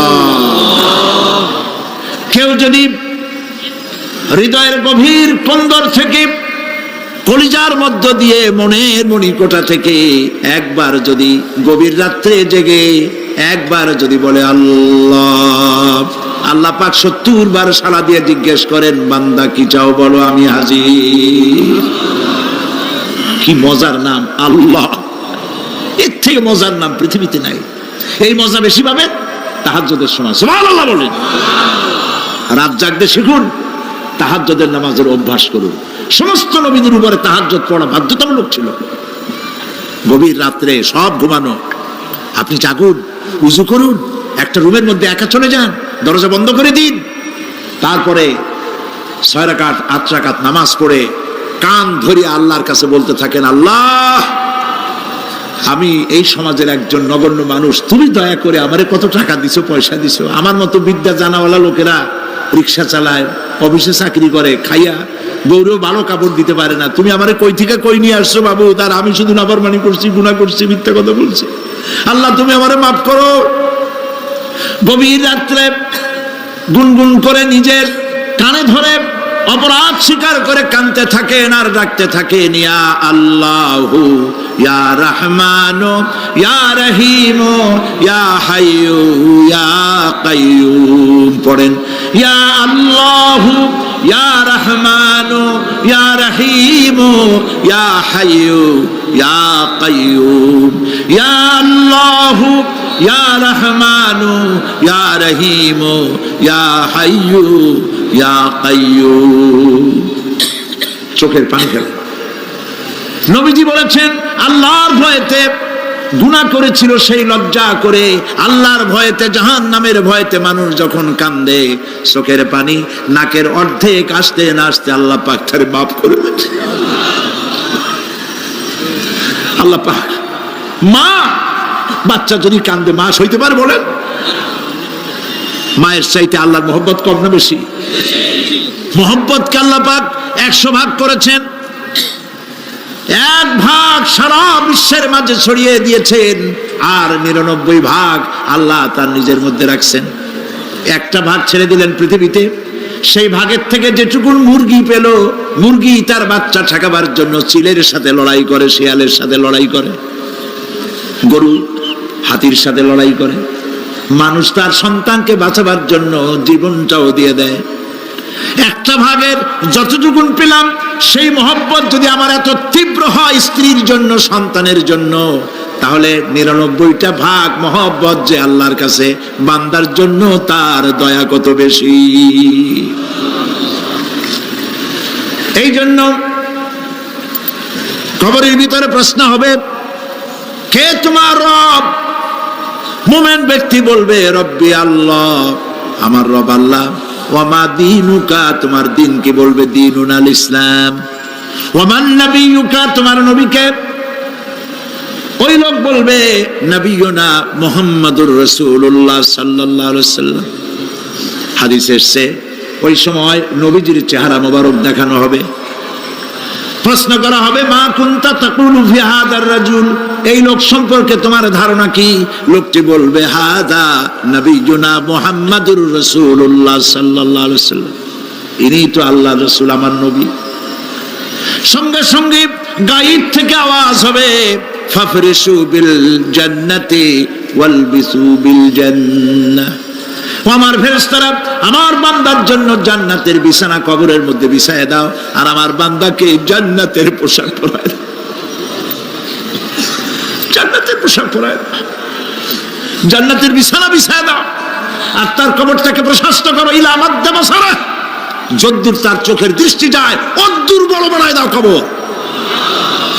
ফেরেশতারা বলবেন নম কানাউমুল উরুস, দুলামিয়া যেমন বাসর সজ্জায় বউ নিয়ে ঘুমায়, তুমি আরামে ঘুমায় থাকো ইলা ইয়াউমিল কিয়ামা। ভাই সাহেব, এই পৃথিবীর সব ফাঁকিবাজি, মোহ, সব মোহ, স্ত্রী পুত্র পরিজন মাল ধন কিচ্ছু না, কোনো দাম নাই। আল্লাহকে ভয় করুন, আল্লাহকে ভয় করে চলুন। ভয় তো করতে পারলাম না। এত বড় একটা রমজান মাস চলে গেল, রোজা আসছিল তাকওয়া সৃষ্টি করার জন্য, সারা জীবন রোজা রাখলাম, মুত্তাকি হইতে পারলাম না। এটা ঠিক কিনা বলি? সারা জীবন রোজা রাখলাম, মুত্তাকি হইতে পারি নাই। এখনো মিথ্যা কথা বলি, ওজনে কম দেই, খাদ্যে ভেজাল দেই, কথা ঠিক কিনা? মিথ্যা কথা বলতেছেন। মিথ্যা কথা বলা কবিরা গুনাহ, মিথ্যা কথা বলা সমস্ত গুনার মা। কথায় কথায় মিথ্যা বলা হচ্ছে। দোকানদারি করতেছেন, কষ্ট করে মাল কিনছেন, লাভের জন্যই তো কিনছেন, মিথ্যা কোন কেন? ওজনে কম দিচ্ছেন, ভেজাল দিতেছেন, ভেজাল দিয়া কম দিয়া কয় টাকা উপার্জন করবেন? আর কতগুলি খাইতে পারবেন আপনি? চাউলের মধ্যে তুষ দিলেন, কুড়া দিলেন, পাথর দিলেন। আহারে মুসলমান, কি কপাল পোড়া! ওজন দিতে গিয়া একটু খিস দিয়া ধরে যেদিকে পাথরটা, আর মালটা যেদিকে সেদিক টেটু নিচু করে দেয়। যে কেনে সে মনে করে মাশাআল্লাহ, লোকটা তো খুব ভালো, আমার তো বেশি দিছে। কিন্তু বাড়ি যেয়ে দেখবেন আপনারা 14 গ্রাম কম দিছে। ও 14 গ্রাম তো না, এখন তো গ্রাম বলে। আগে তো আমরা ছটাক মটক বলছি, এখন গ্রাম বলে সুবিধার জন্য। এগুলি কি আমি বানায় বলতেছি না? কথা ঠিক। লাভটা কি? কি লাভ? জমিনের আইল ঠেলতেছেন, পরের জমিন দখল করতেছেন, দুনিয়ারে ঠকাইছেন, ভাইরে ঠকাইছেন, ভাইয়ের সম্পত্তি ফেরত দেন নাই। আহা, এই যে দুরবস্থার সৃষ্টি হলো, আমলের পরিবর্তন হলো না। মসজিদ বানাইছি সব দালান, মসজিদগুলি সব বিল্ডিং হয়ে গেছে। নবী করিম সাল্লাল্লাহু আলাইহি ওয়াসাল্লাম বলেছেন মাসাজিদুহুম আমিরাতুন ওয়া হিয়া খারাবুম মিনাল হুদা, মসজিদগুলি সব দালান হয়ে যাবে শেষ যুগে। এগুলি নবী করিম সাল্লাল্লাহু আলাইহি ওয়াসাল্লাম ভবিষ্যৎবাণী। মসজিদগুলি কি হবে? সব বিল্ডিং হয়ে যাবে। ওয়া হিয়া খারাবুম মিনাল হুদা, হেদায়েত থেকে খালি হয়ে যাবে। হেদায়েত নাই, খালি মসজিদ, building, tiles, mosaic, air condition সব আছে, হেদায়েত নেই। কবি বলতেছেন मस्जिद तो बना ली है शब भर में ईमान की हरारत वालों ने, मन पुराना पापी रहा बरसों में नमाजी बनना सिखा। মন চাইছে তাড়াতাড়ি করে মসজিদ একটা বানাই ফেলাইছে, কিন্তু বছর বছর নামাজ পড়লো, মন সেই পুরানা পাপী রয়ে গেছে, সেই পাপ থেকে সে বাঁচতে পারে নাই। এই জন্য বিশ্ব কবি আকবাল বলেন মসজিদ মে মরসিয়া খাহে কে নমাজি ন রহি, মসজিদ মে মরসিয়া খাহে কে নমাজি ন রহি, याने वो साहिबे औसाफ हिजाजी न रही। মসজিদ আটকানতেছে, আমার সেই নামাজি কই? যেই নামাজিরা যখন নামাজ পড়তো পাখি এসে মাথার উপরে বসতো, পাখিতে বুঝতে পারতো না যেটা মানুষ না গাছ। সুবহানাল্লাহ। আর এখন ইমাম যদি নামাজ পড়তে আত্মাহিত পড়তে দেরি করে, ধীরে ধীরে পড়তেছে, পিছন থেকে সিগন্যাল মারা শুরু করে।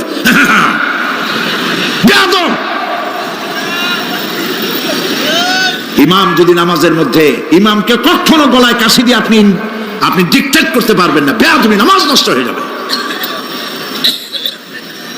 অনেকে করে কিনা বলে, ওর নিজেরটা শেষ হয়ে গেছে এই জন্য ইমাম করে না কেন, সেই জন্য কাশি দেয়। এটা ফাজলামি করার জায়গা নয়। প্রিয় ভাই সব, সুতরাং আমল যদি ভালো না হয়, মসজিদ সুন্দর বানায় লাভ হবে না। আমল যদি ভালো না হয়, সুন্দর জামা টুপি পরে কোনো লাভ হবে না। শরীরে হয়েছে ক্যান্সার আর মাথায় মাখতেছে টুবিলাসের তেল, লাভ আছে? বলেন লাভ আছে? কোনো লাভ নাই। আমল পরিবর্তন, মিথ্যা ছাড়তে হবে, মিথ্যা ছাড়তে হবে। ওয়াদা করতে পারবেন যে মিথ্যা আর বলবো না? পারবেন? ওজনে কম দেব না, ওয়াদা করতে পারবেন? জমিনের আইল ঠেলবো না, পরের হক নষ্ট করবো না, অহংকার করবো না, পারবেন? তাহলে জান্নাতের রাস্তা ক্লিয়ার হবে, নইলে ক্লিয়ার হবে না। ওয়াদা করি, বলেন ইয়া আল্লাহ। দুই হাত উঁচু করেন, বলেন ইয়া আল্লাহ, তোমার পবিত্র নামে কসম করি, ওয়াদা করি, যতদিন পর্যন্ত মালাকুল মউত আমার মাথার কাছে না আসতেছে, ফরজ নামাজ, ফরজ রোজা ছেড়ে দেব না। ইয়া আল্লাহ, আর মিথ্যা কথা বলবো না, ওজনে কম দেব না, খাদ্যে ভেজাল দেব না, অধীনস্থ নারীদেরকে বেপরদা রাখবো না, অহংকার করব না, সুদ খাবো না, সুদ দেব না, ঘুষ খাবো না, ঘুষ দেব না, শিরক করব না, বেদাত করব না। আল্লাহ তাআলা তুমি দয়া করে আমার ওয়াদা কবুল করো, আমিন। হাত নামা, আল্লাহ পাক কবুল করুন, সবাই বলেন আমিন। যদি এই ওয়াদা পালন করতে পারি, জান্নাতের রাস্তা ক্লিয়ার হয়ে যাবে। আর ওয়াদা পালন করতে পারবো না, ওয়াজের মাহফিল আইসা কোনো লাভ নেই। বছরের পর বছর ওয়াজ শুনবেন, আমলের পরিবর্তন হবে না, কোনো লাভ নাই। দোকানদারেরা ওজন টোজন ঠিক মতো দেন, মিথ্যা কথা বলা বাদ দেন, ওজন একটু কমাইয়া দিয়া, খাদ্যে ভেজাল দিয়া কোনো লাভ নাই। এগুলি আপনি কবরে নিতে পারবেন না, শুধু পাপ আর পাপ। কথা বুঝে আসছে আপনাদের? প্রত্যেকটি মানুষকে তাওহীদবাদী হতে হবে, শিরক মুক্ত হতে হবে। শিরক হলো মাজারগুলিতে গিয়ে মনের আশা আকাঙ্ক্ষা সেখানে বলা, এটি হচ্ছে শিরক। এই কাজ আপনারা করবেন না। কুমিল্লা কি মাজার আছে? আছে? কোন মাজারে যাবেন না, কোনোদিন যাবেন না, কোনো প্রয়োজন নাই। বিপদে পড়েছেন, উযু করবেন, মসজিদে চলে যাবেন, সুবহানাল্লাহ বলেন। মসজিদে গিয়ে 2 রাকাত কাজায়ে হাজতের নামাজ পড়বেন, আল্লাহর কাছে কাঁদবেন। মাজারে যিনি শুয়ে আছেন বিশ্বাস করেন, কোরআন শরীফ আমার সামনে, বিশ্বাস করুন, যিনি কবরে শুয়ে আছেন আপনাকে 4 পয়সার উপকার করতে পারবে না। মাঝখানে আপনি শিরকের গুনাহ নিয়ে আল্লাহর দরবারে হাজির হবেন। মাজারে টাকা দিবেন না, পয়সা দিবেন না, মানত করবেন না। মাজার একটা ব্যবসা। মাজার আজকাল কি? মাজার আর রস সব ব্যবসা। আপনারা এইসব কাজে যাবেন না। আগরবাতি, মোমবাতি, চাদর দেওয়া, মশারি দেওয়া, এগুলো মুসলমানের কাজ না। হিন্দু, খ্রিস্টান, বৌদ্ধ যা করে আমরা কি তা করতে পারি? জোরে বলেন পারি? কবরে যদি একটু চিন্তা করেন ভাইরা, মাথাটা একটু খাটান, কবরে যদি চাদর দেওয়াই লাগে তাহলে রাসূল করিম সাল্লাল্লাহু আলাইহি ওয়াসাল্লামের কবরের উপরে সোনার সুতা দিয়ে চাদর দেওয়া উচিত ছিল। তুলার সুতা না, সোনার সুতা। আর ওই রকমের দেওয়ার সিস্টেম হলে উম্মতেরা সোনার সুতা না, নিজের বুক নিজে ভাইয়া কলিজা পার করে রাসূলুল্লাহর কবরের উপর দিয়ে দিত। নবীর পরে সম্মান সাহাবায়ে কেরাম। সাহাবায়ে কেরামদের কবরের উপরে চাদর নাই, আগরবাতি নাই, মোমবাতি নাই, গোলাপ পানি নাই, গম্বুজ নাই। মাজার একটা হইছে, সেটার গম্বুজ বানাইতে হবে। কেন গম্বুজ বানাবেন? দরকারটা কি? তওবা করুন, জিন্দেগিতে আর কোনোদিন মাজারে কোনো সাহায্য করবেন, 1 পয়সাও না। টাকা পয়সা দিবেন, টাকা পয়সা দিবেন, এতিমকে দিবেন, ভিক্ষুককে দিবেন, বিধবাকে দিবেন। পরীক্ষা দিতে পারে না, ফি দিতে পারে না, পরীক্ষা দিতে পারছে না, ওরে দেন। বাড়িতে চাল নাই, পানি পড়ে, ওরে দেন। অন্ধ মানুষকে দেন, লুলাকে দেন, এতিমখানায় দেন, মাদ্রাসায় দেন, টিউবওয়েল বানায় দেন যেখানে পানি নেই। এই সব কাজ করেন, সব হবে। সুবহানাল্লাহ কর। মাজারে, কোন মাজারে, আজকের মাহফিলে যত লোক হাজির হয়েছেন, কোন মাজারে কোনো টাকা পয়সা, আগরবাতি, মোমবাতি, চাদর জিন্দেগিতে দেবেন না। কারা দেবেন না? হাত উঁচু করে দেখান। আলহামদুলিল্লাহ। হাত নামা, হাত নামা। এরপরে থামেন, থামেন। এরপরে দেশে আজ অশ্লীলতার সয়লাব আমরা দেখতে পাচ্ছি। গতকালও আলোচনা করেছি। গত 5 বছর যারা ক্ষমতায় ছিলেন, অভিনয় নিয়ন্ত্রণ আইন তারা তুলে ফেলেছিলেন। অভিনয় নিয়ন্ত্রণ একটা আইন ছিল, কতদূর অভিনয় করা যাবে, একটা মেয়ে তার কাপড় কতটা কমাইতে পারবে, নাচে গানে অভিনেতা অভিনেত্রী একসাথে কতটা জড়াজড়ি করতে পারবে, এর একটা নিয়ম কানুন আগের থেকে ছিল। সেই নিয়ম কানুন ওই 5 বছরে তারা আইন পাশ করে নিয়ন্ত্রণ আইনটা তুলে দিয়েছে। ফলে কাপড়েরও বালাই নাই, আর জড়াজড়ির এমন সব ছবি যা কোনো মানুষের দেখার কোনো উপায় নেই, যেগুলি দেখলে চোখ সাবান দিয়ে ধোয়া লাগে। নাউজুবিল্লাহ বলেন।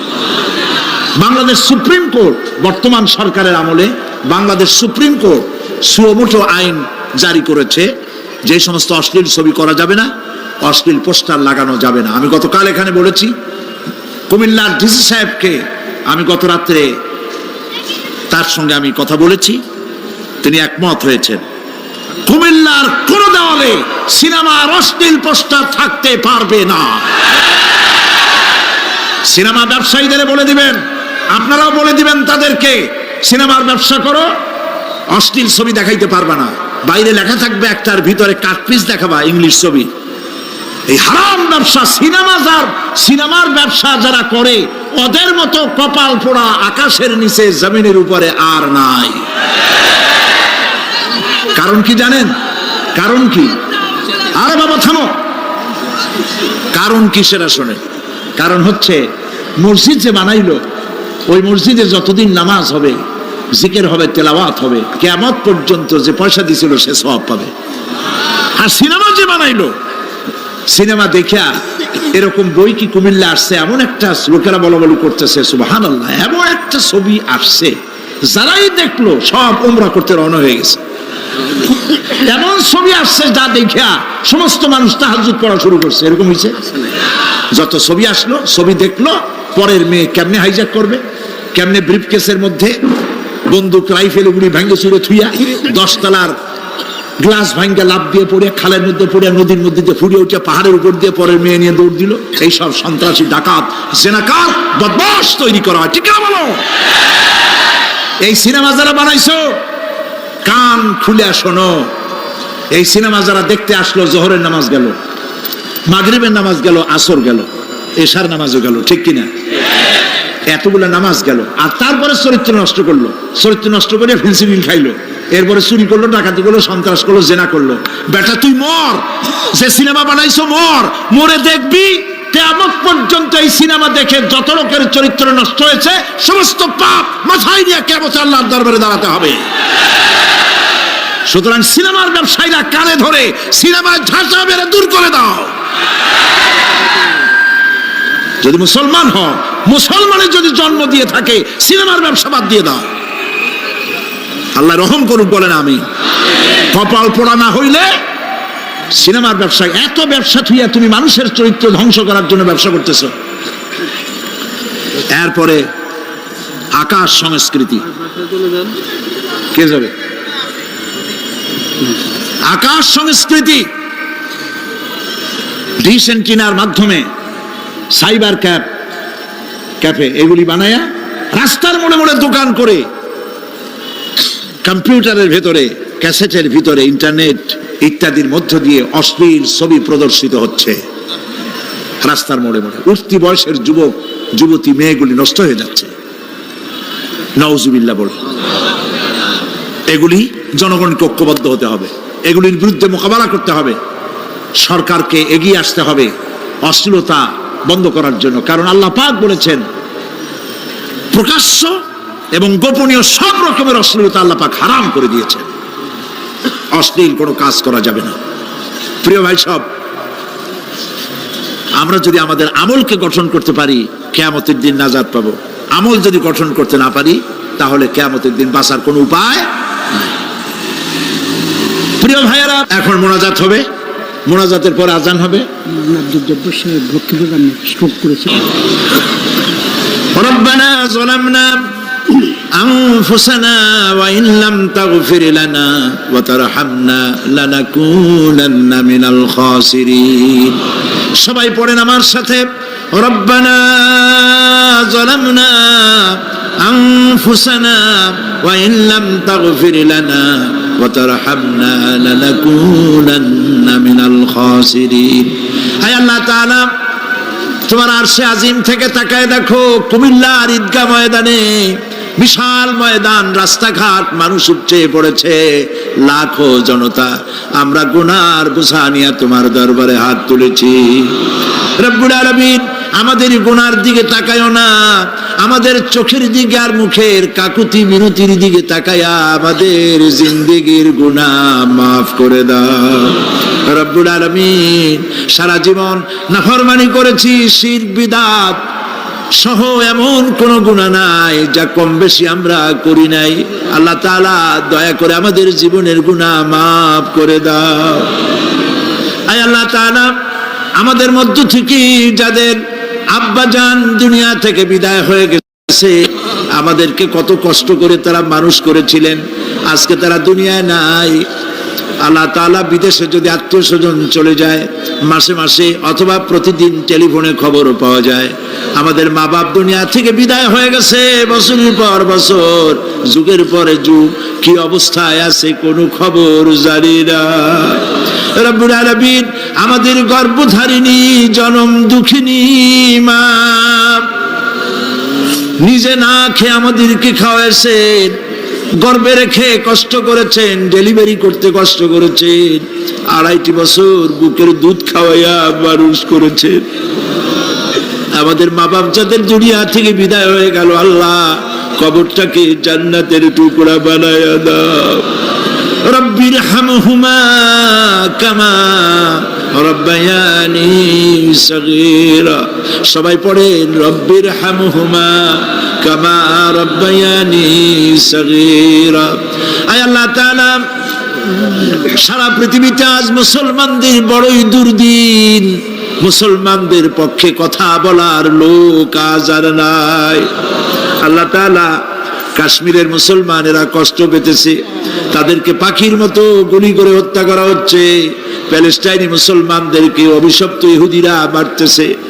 আল্লাহ তাআলা বাগদাদে যে ইরাকে অনেক নবীর মাজার আছে, মাহবুবে সুবহানি, কুতুবে রব্বানি, শেখ মহিউদ্দিন আব্দুল কাদের জিলানী রহমতুল্লাহ আলাইহি যে মাটিতে শুয়ে আছেন, মুসলমানের দেশ।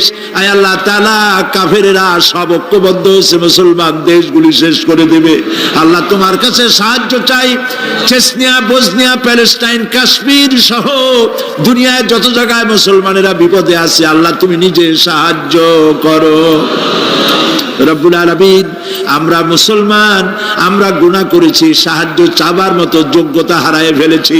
আল্লাহ আমরা স্বীকার করি আমরা গুনাহগার। আয় আল্লাহ, আমরা 1000 বার স্বীকার করি, নত শিরে স্বীকার করি আমরা গুনাহগার।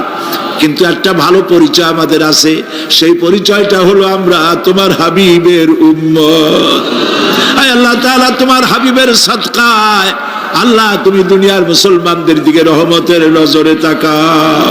আল্লাহ আমাদের জীবনের গুনাহ মাফ করে দাও। আল্লাহ মুসলমানদেরকে তুমি সাহায্য করো। রব্বুল আলামিন, কিয়ামতের দিন যেদিন পায়ের নিচে হবে তামার মতো মাটি, গুনাহগারের মাথার চান্দি ফেটে গিয়ে মগজগুলো গলে গলে পড়বে, জিহ্বাটা নাভিস্থল পর্যন্ত ঝুলে পড়বে, ময়দানে সারা পড়বে পানি পানি বলে। আল্লাহ ওই দিনে তোমার হাবিবের হাতের কাউসারের পেয়ালা আমাদের নসিব করে দিন। তোমার হাবিব বলেছেন 3000 বছর ধরে তুমি জাহান্নামের আগুনকে উত্তপ্ত করেছো, রক্ত মাংসের শরীর নিয়ে আমরা আগুনে জ্বলতে পারবো না। আল্লাহ জাহান্নামের আগুন আমাদের জন্য হারাম বানায়া দাও। আল্লাহুম্মা আজিরনা মিনান নার। সবাই পড়েন আল্লাহুম্মা আজিরনা মিনান নার, আল্লাহুম্মা আজিরনা মিনান নার। আয় আল্লাহ তাআলা, আমাদের আকীদা, আমাদের বিশ্বাস হলো এই, আমরা এখন কোথায় বসা তুমি দেখতে পাচ্ছ, আমরা কি বলতেছি তুমি নিশ্চয়ই শুনতে পাচ্ছ। তুমি একটু তাকায় দেখো তো বাবু, এতগুলি হাত তো কোনো পীরের দরবারে ওঠে নাই, কোনো বাজারে গিয়ে ওঠে নাই, কোনো মন্ত্রীর কাছে ওঠে নাই, কোনো প্রেসিডেন্টের কাছে ওঠে নাই। রাজা ধীরাজ, সম্রাটের সম্রাট, বিশাল আকাশের মালিকের কাছে হাত তুলেছি, মালিক খালি হাতে ফেরত দিও না, মালিক খালি হাতে ফেরত দিও না। হে আকাশের মালিক, হে জমিনের মালিক, হে আমাদের রব, আমাদেরকে খালি হাতে ফেরত দিও না বাবু। আল্লাহুম্মা লা তারুদ্দানা খাইবিন, আল্লাহুম্মা লা তারুদ্দানা খাইবিন। আল্লাহ তাআলা একেবারে কিছু না দিয়া খালি হাতে ফেরত দিও না বাবু। কয়েক সেকেন্ড আমি আপনাদের জন্য ছাড়লাম, মাথা নিচু করুন, চক্ষু বন্ধ করুন, যার যা বলার বলেন, দোয়া কবুল হয়ে যাবে ইনশাআল্লাহ। বলেন, যার যা বলার দরকার মিনতির সাথে, কাকুতি মিনতি করে বলেন।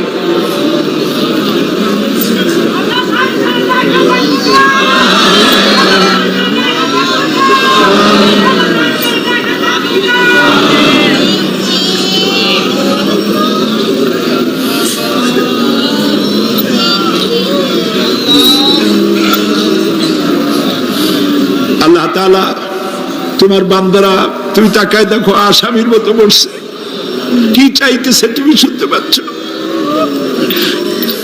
আমরা সবাই ভিক্ষুক, তুমি বলেছো ওয়াল্লাহু গানিয়্যুন ওয়া আনতুমুল ফুকারা, আমরা ফকিরের গোষ্ঠী আর তুমি গানি, আমরা ভিক্ষুক আর তুমি দাতা। আল্লাহ তাআলা আমাদেরকে খালি হাতে ফেরত দিও না বাবু। এই মাঠ থেকে কেউ যেন গুনার বোঝা নিয়ে ফিরে না যায় বাবু। আল্লাহ তাআলা সিরাতুন নবী কমিটি প্রত্যেক বছর মাহফিল করতেছে, আল্লাহ তাদেরকে কবুল করো। আল্লাহ তাআলা জনাব এম এস চৌধুরী সাহেব বার্ধক্যে পৌঁছে গেছেন, তার স্ত্রীর প্রতি তার প্রতি রহম করো। ওনার সাথে যারা আছে কাজীদ্দিন মোহাম্মদ সাহেব, রব সাহেব সহ যারা আছেন সকলের প্রতি রহম করো। আল্লাহ তাআলা কুমিল্লাকে ইসলামী আন্দোলনের দুর্গ বানায় দাও। শিবিরের যে ছেলেটি ক্যান্সার রোগাক্রান্ত হয়েছে, ডাক্তার বলেছে ৩-৪ মাসের বেশি বাঁচবে না, কিন্তু তুমি ভালো জানো আল্লাহ পাক, আমরা এই ছেলেটির জীবন তোমার কাছে ভিক্ষা চাইতেছি বাবু, তুমি ভিক্ষা দিয়া দাও। আল্লাহ তাআলা এইভাবে যাদের কিডনি নষ্ট হয়েছে, হার্টের বাল্ব নষ্ট হয়েছে, তুমি মেহেরবানি করে তাদেরকে তা দিয়ে দাও। আল্লাহ প্রত্যেকের প্রতি তুমি রহম করো। আল্লাহ তাআলা আর একটা কথা বলি, তুমি তো সেই মহান সত্তা যার কাছে বেশি চাইলে অসন্তুষ্ট হও না। পৃথিবীতে সবাই বারবার চাইলে অসন্তুষ্ট হয়, তুমি বরং না চাইলে অসন্তুষ্ট হও। মাবুদ, তুমি দয়া করে আমাদের বিবি বাল বাচ্চা যা দান করেছো সবগুলিকে দিনদার বানাও, নামাজি বানাও, পরেশগার বানায় দাও। আমাদের সন্তানগুলি আমরা হেদায়েত করতে পারবো না, আমাদের স্ত্রীদের আমরা হেদায়েত করতে পারবো না, হেদায়েতের মালিক তো তুমি দয়া করে আমাদের স্ত্রী আমাদের সন্তানদেরকে হেদায়েত করো, মুত্তাকি বানাও, ইখলাস দাও, তাকওয়া দাও, তোমার ভয় দাও। আল্লাহ তাদেরকে হেদায়েত নসিব করে দাও।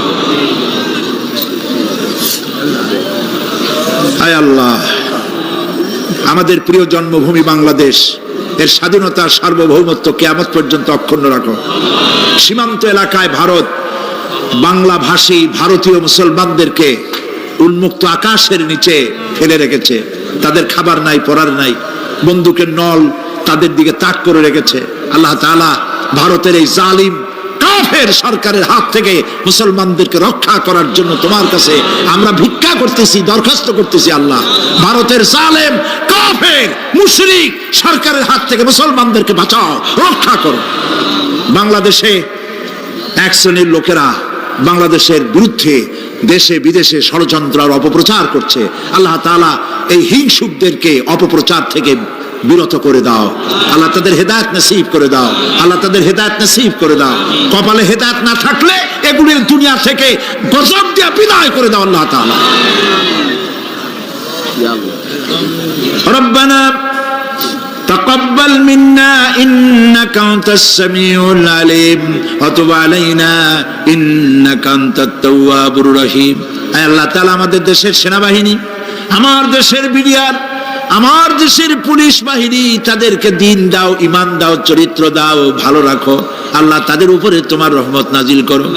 রিকশাওয়ালা, ঠেলাওয়ালা, কুলি মজুর, কষ্ট করে যারা রুজি কামাই করে, আল্লাহ তাদের রুজিতে বরকত দিয়ে দাও। سبحان ربك رب العزة عما يصفون وسلام على المرسلين والحمد لله رب العالمين واجعل آخر كلامنا عند الموت لا إله إلا الله محمد رسول الله. السلام عليكم ورحمة الله.